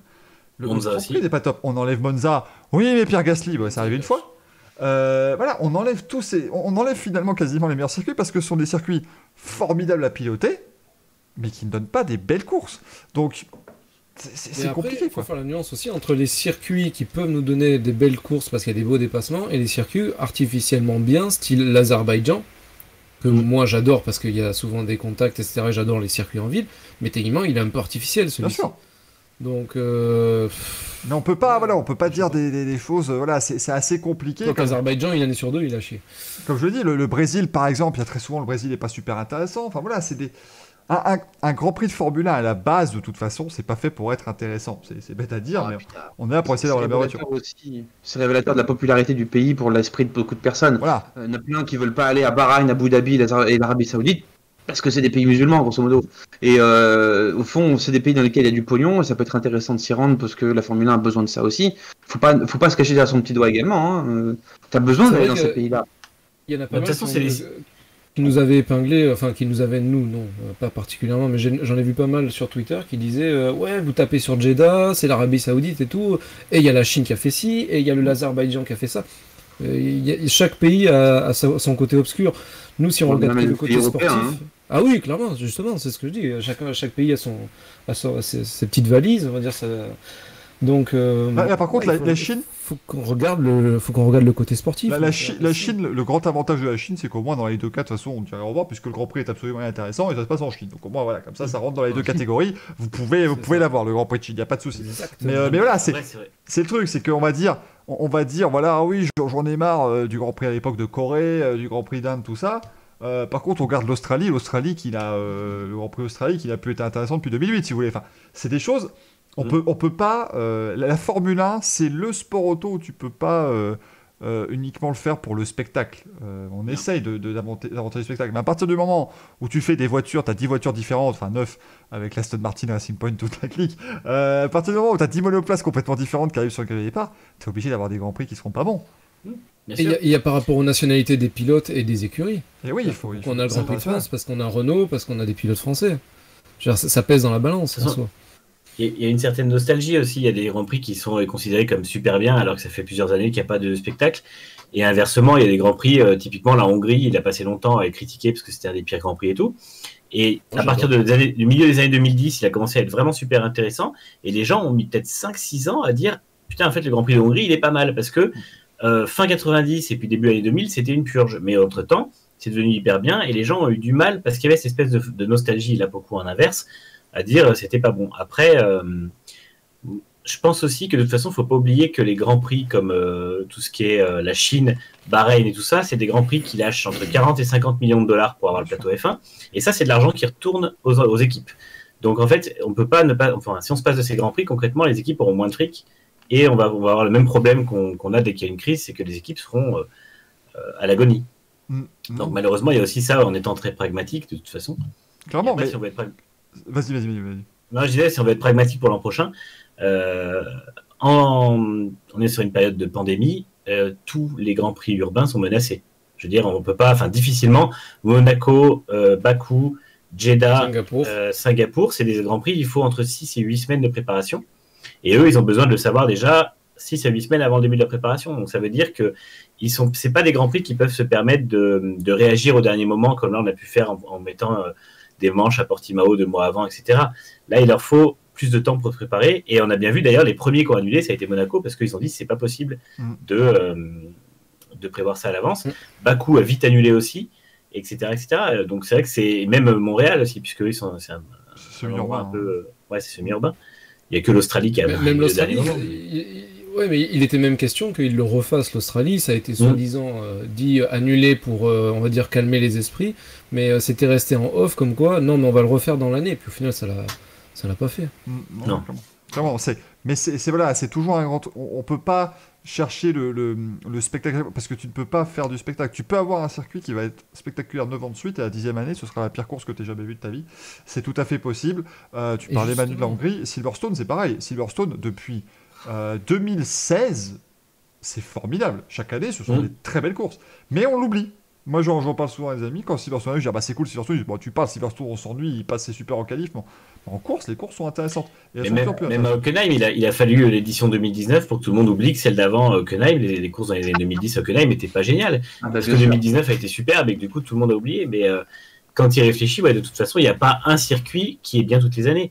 Monaco, c'est un Grand Prix sensationnaliste, celui de 2019 à Hockenheim. Parce qu'il y a eu la pluie, parce qu'il y a eu le revêtement patinoire, et j'en passais des meilleurs. Ouais, bien sûr. Parce qu'il faut toujours des conditions.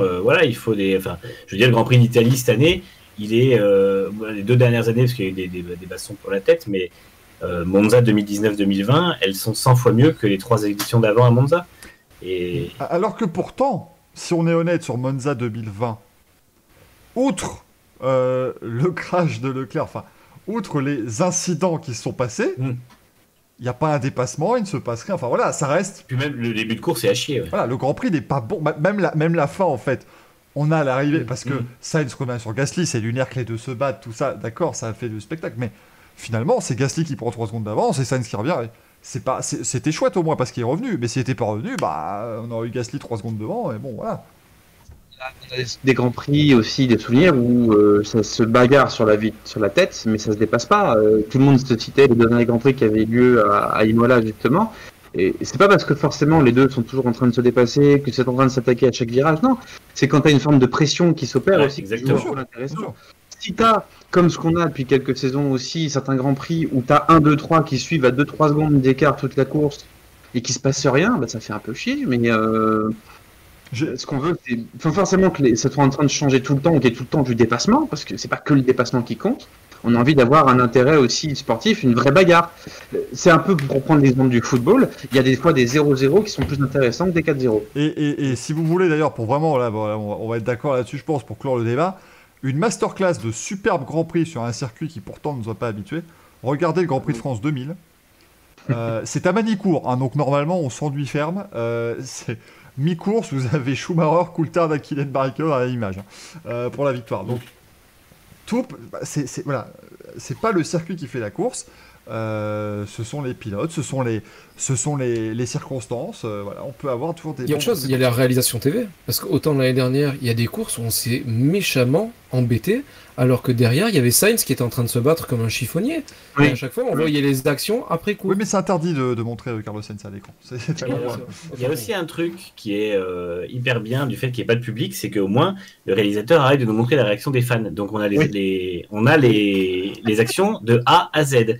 Parce que l'an dernier, il y a Vettel qui se met en tête à queue à Monza, on passe environ 10 secondes sur le public et on revient, il y a Sainz qui est dehors, il y a Stroll qui est dehors, Gasly qui est dehors, Vettel, on ne sait pas ce qui s'est passé en fait. Et il faut un replay. Il y a une dame qui a montré ses Babylone, elle a le droit, mince, on ne peut plus voir ça à la télé. Manu, il faut dire que franchement, Monza 2019, je ne sais pas si vous avez vécu ça comme moi, on a quand même Vettel en tête à queue, je le vois repartir, il coupe, et là je me suis franchement dit, je crois qu'il a changé l'angle de caméra parce qu'il y en a un qui a satellisé Vettel, ou il y en a un qui s'est satellisé, la voiture va arriver dans le public. Et je me suis dit, ça va être, c'est un carnage qui va, en fait pas du tout, mais je me suis dit, oula, ça s'est mal passé. Oui, après il y a toujours cette possibilité-là, c'est vrai que moi ça m'avait fait le même effet, mais en attendant, cette année, le fait qu'il n'y ait pas de public à montrer fait que du coup l'action reste à l'image, quoi, et c'est vrai que ça, là-dessus, c'est un truc qui est assez récent, ça date de Liberty Media, je trouve, vraiment. Et je pense qu'ils auraient bon compte à revenir un peu en arrière. Le public, on a le temps de le revoir en replay. L'important, c'est la course, c'est pas le public. Pour nous, quand on est à distance, en tout cas. C'est un défaut de base de la Formule 1 depuis des années, même sans forcément qu'il y ait Liberty aussi. La Formule 1 ne sait pas se filmer. Il suffit de voir l'angle de caméra au premier virage de Mugello, c'était une catastrophe. Par contre, j'avais l'impression, à quasiment tous les tours, qu'il y avait une des voitures qui avait raté le freinage, qui était en train de sortir. En fait, non, trajectoire large, c'était comme ça, voilà. Mais après, ils font des efforts. Il y a genre Silverstone, cette année, il était hyper bien réalisé. Parce qu'il y avait l'enchaînement Magos-Beckett qui était vu depuis le dessus. Et tout ça, il y avait des angles qui montraient vraiment la vitesse des voitures.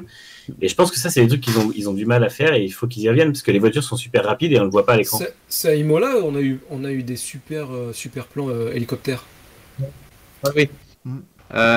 Oui, c'est des trucs qui sont en train de tester, ça, je crois, et même des possibilités de plan drone, je crois qu'ils veulent faire aussi. On rappelle, messieurs, le plan drone, ça peut être. WRC, il le fait le drone. Ouais. On rappelle, messieurs, que c'est quand même mieux globalement réalisé depuis. Enfin, je crois que le pic du pic, c'était 2015, 16, 17, les dernières années de Bernie, enfin 2015, 2016, où globalement, sur certains plans de Rolex, on peut apercevoir une monoplace.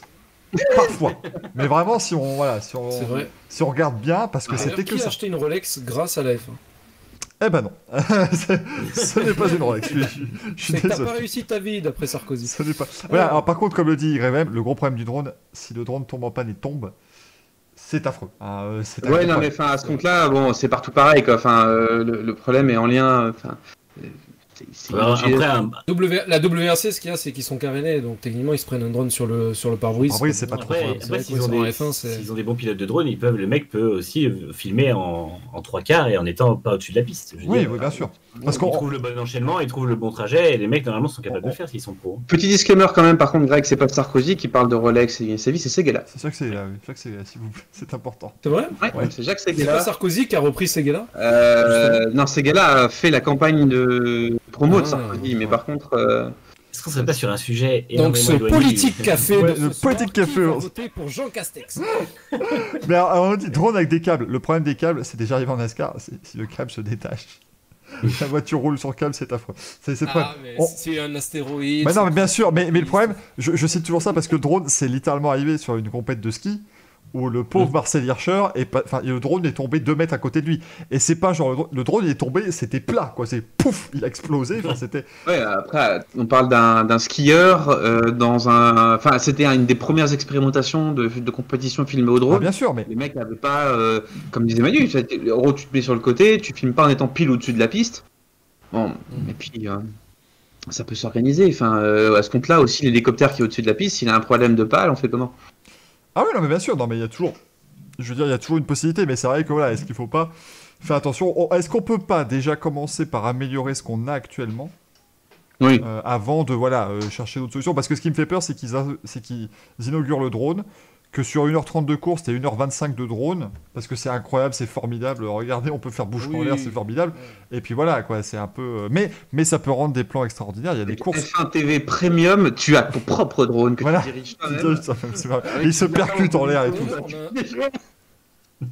Ça serait génial. Non, mais on a un truc tout bête, c'est qu'on devrait avoir les caméras de Halo, on les a toujours pas. Non, effectivement. C'est toujours pas. On a toujours la pas. petite Les caméra caméras de face, 360, ils ont fait un tout petit usage ridicule. On a de temps en temps sur YouTube, on peut aller se balader, etc.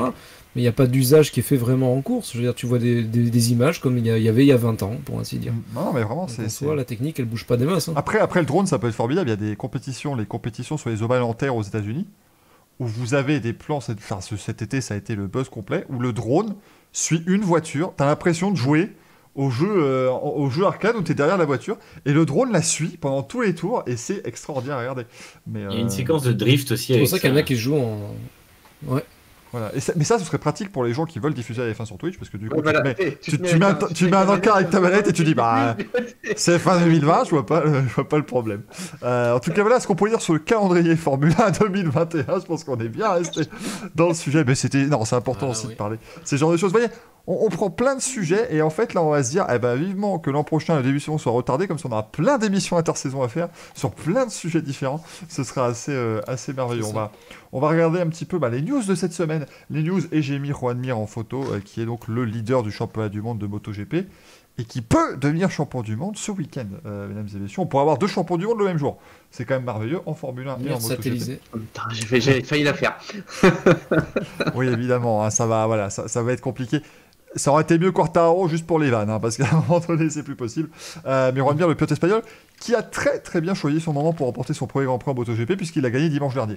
Lui qui était déjà en tête du championnat à ce moment-là, il s'est dit, je vais gagner ma première course, comme ça les gens arrêteront de me dire, t'es en tête du championnat, et pourtant, t'as toujours pas gagné. Il dispose désormais de 162 points. Fabio Quartararo et Alex Rins sont ex-aequo en deuxième position, avec 125 unités. Une image très touchante de Quartararo, d'ailleurs. Tu le vois dans le paddock, en pleurs.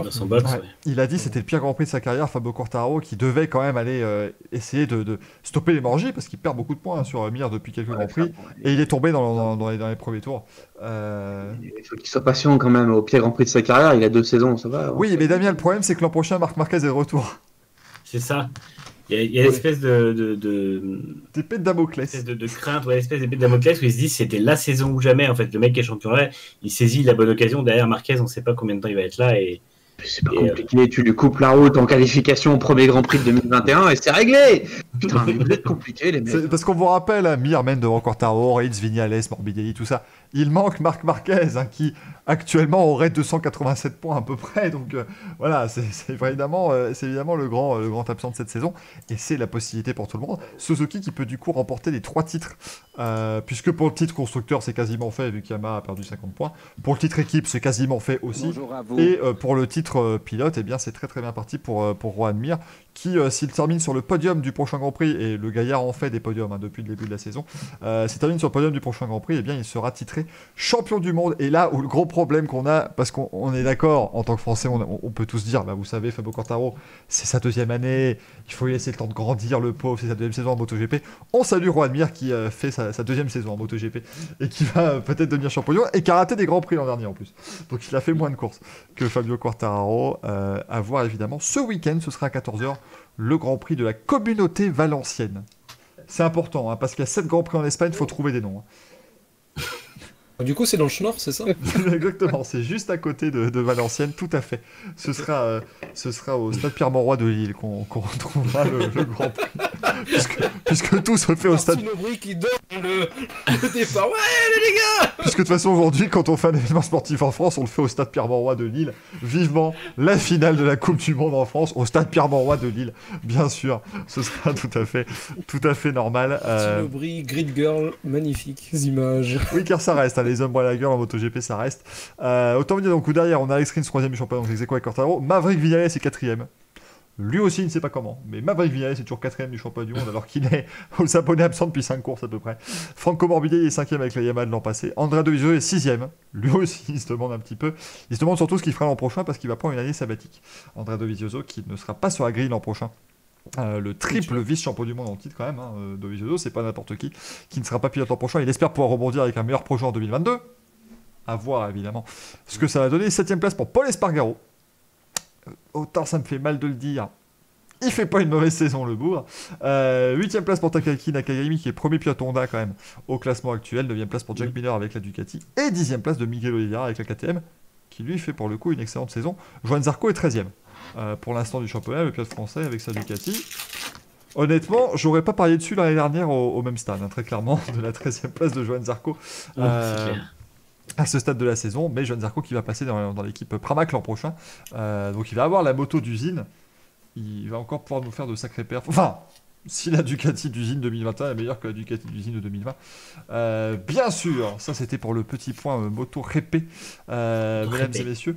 Mais dans le reste des news, eh bien, on a aussi... qui est... Oui, André Lyonnais qui est suspendu 4 ans. Alors André Lyonnais, qu'est-ce qui s'est passé globalement? Bon, début de saison, on a appris qu'André Lyonnais était dopé. Bon, à dire vrai, on s'est regardé, on s'est dit, tiens...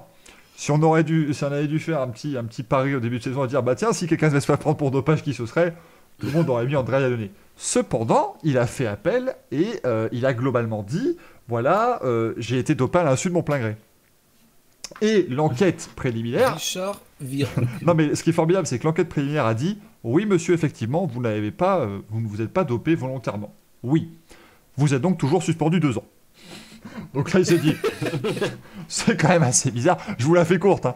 Et donc, il est retourné en appel. Et donc, l'Agence mondiale antidopage lui a dit cette semaine, oui, monsieur, vous êtes suspendu 4 ans. Voilà. Donc, c'est lunaire. C'est probablement une fin de carrière hein, pour André Lyonnais. C'est pas simple pour Aprilia qui doit trouver d'urgence un pilote, du coup, maintenant, parce que, bon, ils faisaient pour l'instant avec Bradley Smith et Lorenzo Savadori, mais ils avaient quand même toujours dit qu'ils étaient, qu'ils soutenaient André Lyonnais. C'est évidemment, voilà, je l'ai dit de manière un peu légère, non, c'est quand même une décision qui impacte très fortement la carrière d'un pilote qui a quand même montré à beaucoup de reprises qui n'était pas mauvais du tout. Et surtout, comme je l'ai dit, ça partait du principe où, au début, ils ont quand même dit, ils ont reconnu le fait que le dopage n'était pas volontaire, il n'y avait pas forcément volonté de nuire, mais voilà, c'est resté donc sur cette décision maintenant de 4 ans de suspension. Du coup, on ne le retrouve pas avant 2023 sur une grille de départ. Ouais, décembre 2023, voilà. Du coup 2024 sur la grille. Voilà, du coup, il serait sur la grille du premier Grand Prix 2024 s'il pouvait retrouver un guidon à ce moment-là. Soyons sérieux, c'est quand même assez compliqué. Pour un pilote qui a de toute façon...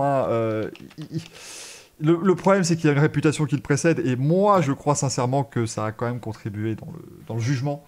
André Lyonnais, voilà, c'est quand même un enfant un peu turbulent. Il a 31 ans aujourd'hui, donc on est sur 35 ans à la fin de sa suspension. D'ailleurs, le patron de la Dorna, qui est un petit peu le Liberty Media, si vous voulez, c'est la FOM, en gros, du MotoGP, est en colère absolue contre la Fédération internationale de moto. André Lyonnais, pour la faire courte, c'est quand même quelqu'un qui n'a pas pu faire les essais privés l'année dernière parce qu'il se remettait mal, il avait eu une infection suite à une opération de chirurgie esthétique. Donc voilà, c'est ce genre de pilote un peu exubérant. Agrandissement du pénis, nous le signalons. C'est ce genre de pilote, mais cela ne nous regarde pas. C'est ce genre de pilote un peu... c'est ce genre de pilote un petit peu exubérant aussi qui fait du bien dans des paddocks et qui est un petit peu extravagant et qu'on va pas retrouver du coup... En Formule 1, c'est des mecs qui se font des blessures au tennis, forcément c'est pas pareil quoi. Voilà, c'est pas tout à fait la même chose. Tennis. Des blessures au pénis. J'ai pas compris. Le tennis, j'ai d'ailleurs l'enregistrement audio de Juan Pablo Montoya qui joue au tennis. C'est assez incroyable. Comment fait-il Juan Pablo Montoya? Je joue au tennis avec une Aprilia apparemment.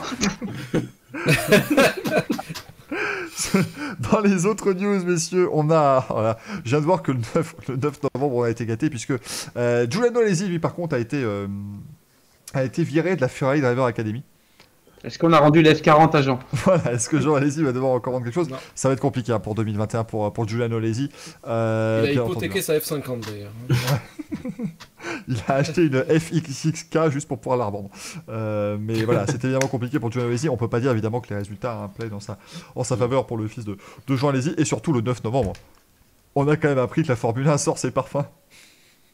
Alors, c'est pas les premiers à faire ça. Le RAC, hein, le Royal Automobile Club de Grande-Bretagne, avait sorti les parfums eau de voiture à l'époque. Hein, c'était assez incroyable. Mais donc la Formule 1 sort ses parfums. Si vous voulez sentir comme vraiment l'odeur d'un Grand Prix, c'est vraiment ce qu'ils disent. Hein, je l'invente rien. Ah mais c'est les noms qui sont extraordinaires. Voilà. Il y a Turn 1.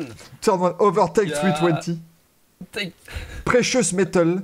Neum White. Alors Neum, qu'est-ce que c'est? C'est ce fameux truc, un fameux projet multidirectionnel, bimédia, tout ce que vous voulez, un machin avec plein de mots qui sonne super. Qui n'a aucun sens. Voilà, qui n'a aucun sens, très Startup Aucun. Nation. Imaginez Et, la prochaine étape, ce sont les préservatifs Pirelli. S'il y a crevaison, Ça depuis 2003 en hier. Et il y a Carbon Rain aussi. Et donc ça vous coûte 225 balles hein, si vous voulez vous parfumer aux odeurs de la F1. Ou 10 000 euros si vous voulez les versions imprimées en 3D super importantes. C'est pas mal. Il y a un effet de style intéressant. Voilà, mais sinon pour 60 euros, vous pouvez avoir le coffret avec, vous savez, des mignonnettes là. Est-ce que je l'ai encore? Oui, le petit échantillon, vous avez l'échantillon des 5 parfums pour voir, et ben voilà, tous les jours vous pouvez sentir. il y a le parfum avec l'odeur de la transpiration de Vettel, ça s'appelle le Blue Flag d'ailleurs. Très belle odeur. Vous aussi inventez votre parfum F1 bien sûr. Hein. Allez commander ça une fois qu'on sera déconfiné bientôt. C'est faux Racing. On aura aussi, là c'était une autre info, mais Mattia Binotto qui sera pas au Grand Prix de Turquie, puis qui sera certainement pas au Grand Prix de Bahreïn ni de Sakir, puis pas à Abu Dhabi. Pas en 2021. Rien à voir avec les performances de la Ferrari. Mais c'est juste qu'il va travailler sur la voiture 2021, parce qu'on rappelle que Mattia Binotto il s'occupe aussi du pôle technique. Bien sûr. Avec les performances de la voiture. Donc oui, non mais ça revient, mais c'est pas, il est pas viré. Il est pas viré en lien avec les. Alors, il y a deux choses. Il y a deux choses là-dedans. C'est-à-dire que de un, ils mettent Mekies en avant. Éventuellement, on va remettre Binotto côté ingénierie, et on va mettre Mekies en direction d'écurie. Ce qui serait une bonne chose, ça se ferait un peu avec l'histoire de Todd. Enfin bon, passons. Mais il y a autre chose, c'est-à-dire qu'il y a Wolf cette semaine qui a déclaré « Non mais Ferrari, la voiture 2021, ils vont s'en foutre, ils vont directement développer la voiture 2022. » Donc en fait, Binotto se prend des vacances. Il a raison, moi je trouve. Bien joué. Bien vu, Mathieu. Ça fait plus d'1 an et demi qu'il tient 2 postes, il a quand même le droit de faire un petit peu de vacances quand même. Il a posé toutes les semaines de congé pour les 2 postes, le gars. Vu la gestion de Ferrari, on peut se demander s'il les tient vraiment les postes, cela dit. Parce que... Ça, c'est un peu plus compliqué. On nous dit s'il pouvait ne plus être là du tout, ça serait cool pour nous. Pandomaniac 7 nous dit, bah oui, c'est vrai que pour les fans de Ferrari, c'est un peu plus compliqué. Le 10 novembre, on a appris donc effectivement que Dovizioso ne ferait rien en 2021 et qu'Andrea Iannone serait suspendu 4 ans. On a aussi appris que Codemaster est racheté par Take-Two. Take-Two, c'est GTA. Take-Two, c'est... Donc Take-Two, c'est NBA 2K surtout. Voilà, non mais Take-Two, c'est donc Rockstar Games et GTA. Et c'est donc 2K Games aussi, et les NBA 2K, qui, j'ai lu sur un tweet, je ne sais plus qui avait tweeté ça, qu'en gros les NBA 2K sont une grosse mascarade. Mais je sais plus qui avait tweeté ça. Oui, non, mais Damien, c'était ironique.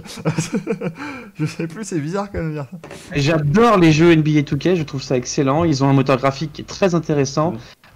Des à côté vraiment pas mal, une ambiance globale dans le gameplay qui est très bonne. Mais tu mets 20 minutes de chargement du jeu, tu as des pubs qui ne sont pas que tu peux pas passer en attendant de jouer à certains jeux, et tu dois tout le temps payer. Tu payes ton jeu 60 balles et tu dois payer à peu près 60 balles pour pouvoir avancer. Bref, tu ne fais que payer. C'est FIFA, c'est tout pareil. Après, il faut faire attention parce que Codemaster en plus à la base avait racheté Slightly Mad Studio, qui était le studio qui nous avait proposé Project Cars 1 et 2. Et 3. Et 3. Mais je peux pas m'empêcher justement de penser que le 3, cette sombre de jeux vidéo, en tout cas ce changement à 180 degrés dans l'histoire de la franchise, dirons-nous. Speed Shift 28. Voilà, non mais c'est-à-dire, d'ailleurs c'est eux qui avaient fait Need for Speed Shift d'ailleurs aussi, Slightly Mad Studio à l'époque. Mais Project Cars 3 est devenu un jeu complètement arcade. Je peux pas m'empêcher de penser que c'est lié à Codemaster qui voudrait pousser plutôt les jeux Dirt Rally plutôt, et les jeux F1 comme simulation. Pour la F1, Dirt 5, il est clairement plus arcade et orienté arcade. Voilà, mais c'est parce qu'en fait, c'est pas la même série. Parce qu'en fait, t'as eu. Oui. Donc t'as eu Dirt 1, 2, 3, ça, y a pas de souci. T'as eu Dirt Rally, la sim ultime. T'as eu Dirt 4, qui est en fait la suite de Dirt 3, mais qui reprend le moteur de Dirt Rally, donc qui est un peu plus simu que Dirt 3, mais qui reprend le Gymkhana ou ces trucs. Après, t'as Dirt Rally 2.0 qui est sorti, qui était la suite de Dirt Rally. Et puis t'as Dirt 5 qui est la suite de Dirt 4 qui en fait, voilà, c'est un bordel sans nom, mais donc il est volontairement plus arcade. Donc à voir est-ce que ça donnera. C'est une transaction à 1 milliard quand même, hein, donc on est sur un bon gros rachat. Hein. Après, Damien, il y a deux choses. Pour les temps de chargement, c'est que t'as pas encore une PS5 ou une Xbox Series X. Donc là, les temps de chargement, tu vas les éliminer.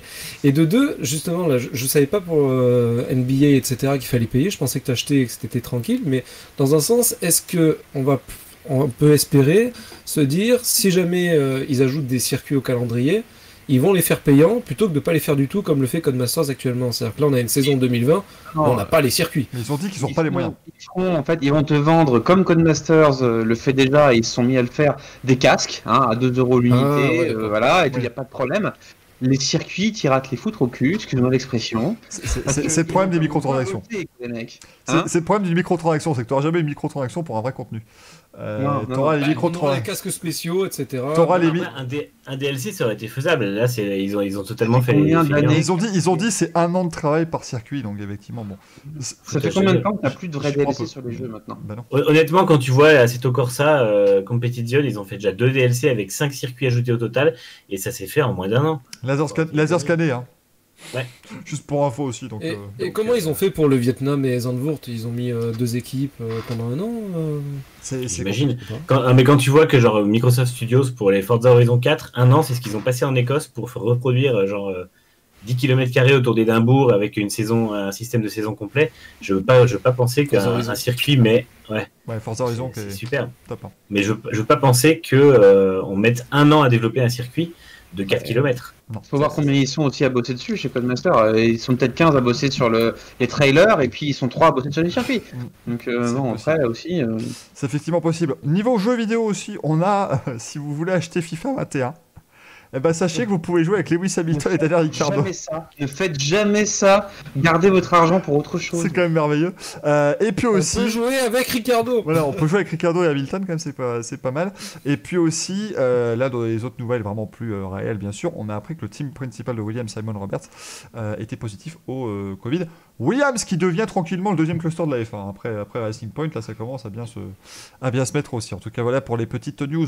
Rapidement, évidemment, cette semaine dans l'histoire, là, je vais vous le faire sans prendre ma respiration, ça va être épique. Vous allez voir, ça va être merveilleux.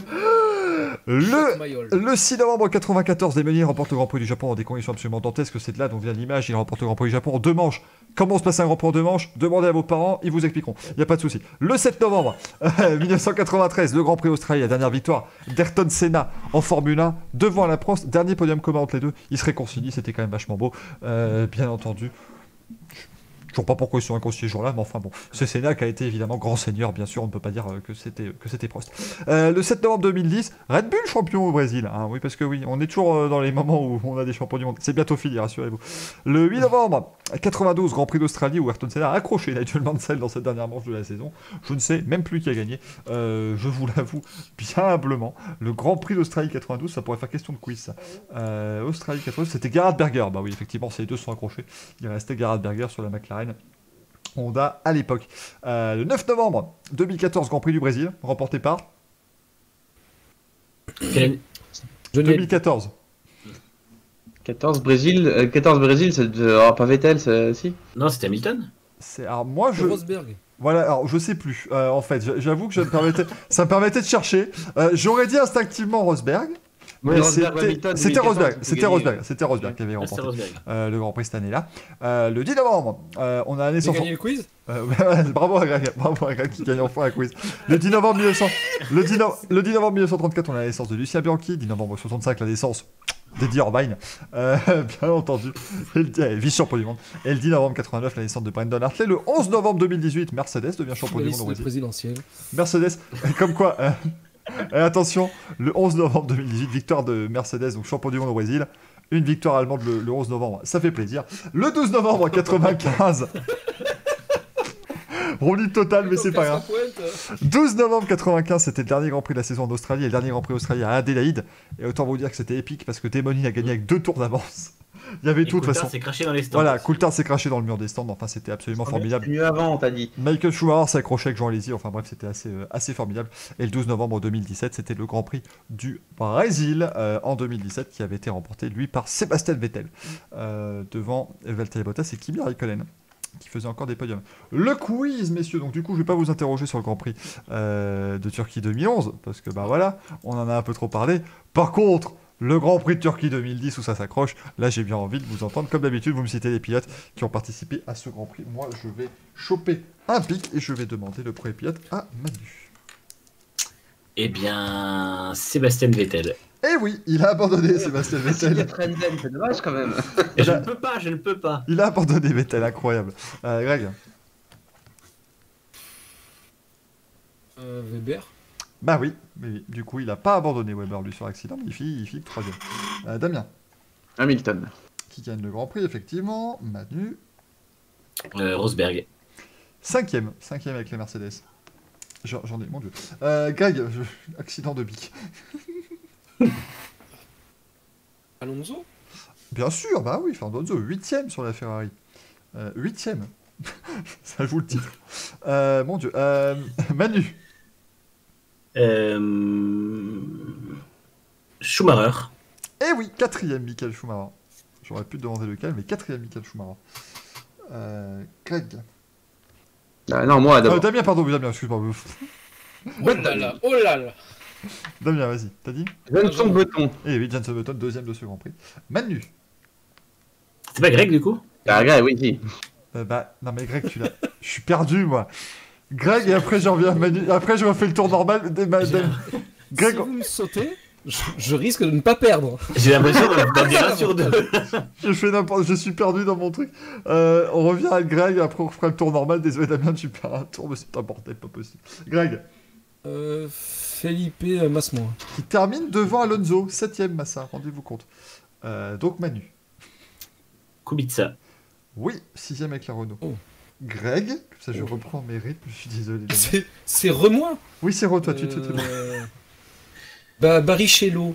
Oui, Barrichello, qui finit 14ème. Rubens Barrichello. Damien. Le 9ème pilote meilleur de tous les temps. Kovalainen.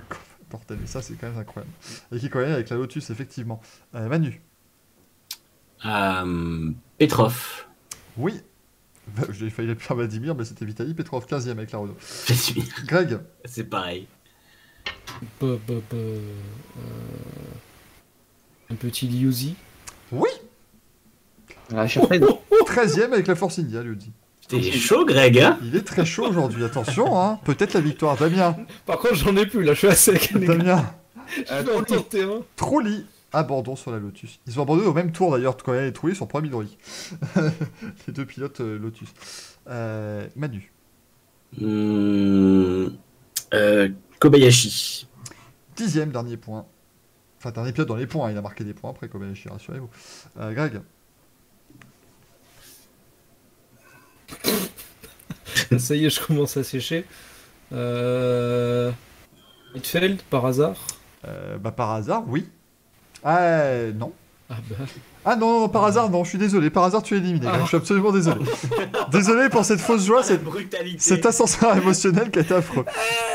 Hitfeld, il a fait une sabbatique après le départ de BMW. Il est revenu en 2011 chez Lotus. Non, mais 2010, il remplace... Non, 2010, il remplace personne. C'est en 2011, il remplace Kubica. Il remplace Kubica, ouais. En 2010, c'est année sabbatique pour lui. C'est bien possible, effectivement. Il a peut-être fait un grand prix éventuellement. C'est pour ça, mais je me demandais. Mais Damien, vas-y. Donc. Mais Greg aura été vaillant. Hein. Di Grassi, non? Sur la Virgin? Bah oui, la Virgin de Di Grassi, 19ème. Hein. Après, que ce soit le premier pilote de Virgin à qui vous pensiez, ça me... Manu.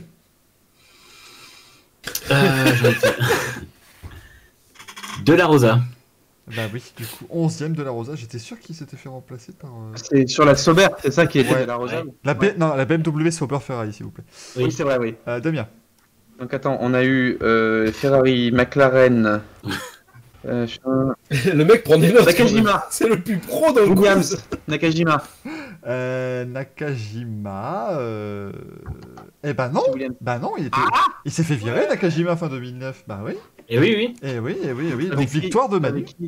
Eh ben je vais te dire qu'il y avait victoire de Manu, mais vous aviez déjà cité le top 8, c'est déjà fort. On avait 9ème Adrien Sutil. Ou, pour les fans de Gaëtan Vigneron... C'était mon choix suivant. Pour les fans de Gaëtan Vigneron, Adrian Sutil. Très subtil. Ah, Maldonado, mais oui. Mais non, pas Maldonado, arrêtez avec Maldonado, il était pas là en Non. 2010. Non, alors c'est Senna alors. 12e, Jaime Alguersuari. DJ Squire. DJ Squire. 16e, Sébastien Buemi. Putain, je m'en remettrai jamais. 17e, Nico Hülkenberg. 18e, Timo Glock. Attention. Timo Glock, le pilote irlandais, Tim O'Glock. Bien entendu. Deuxième cul. Timo. 20e, Karun Chandok. Abandon de Bruno Senna, Sébastien Vettel et Kiko Häkkinen et Jarno Trulli. Cette année-là, t'avais du Christian Klein, du Sakon Yamamoto, bref, c'était la grande époque de la Oui, F1. c'était HRT, ils faisaient défiler tous les pilotes. Voilà, c'était... 4 voitures, non, c'est ça. Moi j'ai tenté ma chance, mais ils m'ont dit non. Je tiens à vous dire que ce quiz ne s'est pas fait sans dommages collatéraux, j'ai eu une explosion de Vic. Donc j'ai la main toute noire, c'est affreux. C'était compliqué, mais on est arrivé au bout de l'émission, merci à toutes et à tous. Donc Hülkenberg m'a fait perdre le quiz quand même. Hein. Yes. Comme un Nico, bordel. Une nouvelle défaite. Yes, Greg. Yes, Greg. Bon, on te retrouvera la semaine prochaine. On te retrouvera la semaine prochaine, Greg, pour tenter de nouveau. De gagner. On l'espère, bien sûr. J'espère honnêtement que cette émission vous a plu. On a pris beaucoup de plaisir à la faire. Je pense que ça s'est entendu, bien sûr. Et j'espère que ça vous a plu, les amis, d'avoir été en ma compagnie. Je vous rappelle les rendez-vous ce week-end, dimanche 11h10, le Grand Prix de Turquie de Formule 1. 14h, le Grand Prix de la communauté valencienne de MotoGP. Autant vous dire qu'à 15h, on aura peut-être 2 champions du monde. Comme ça, ce sera réglé. 17h30 sur cette chaîne Twitch, c'est le rendez-vous, c'est le débrief du Grand Prix de Turquie. Je vous ferai pas le Grand Prix de la communauté valencienne.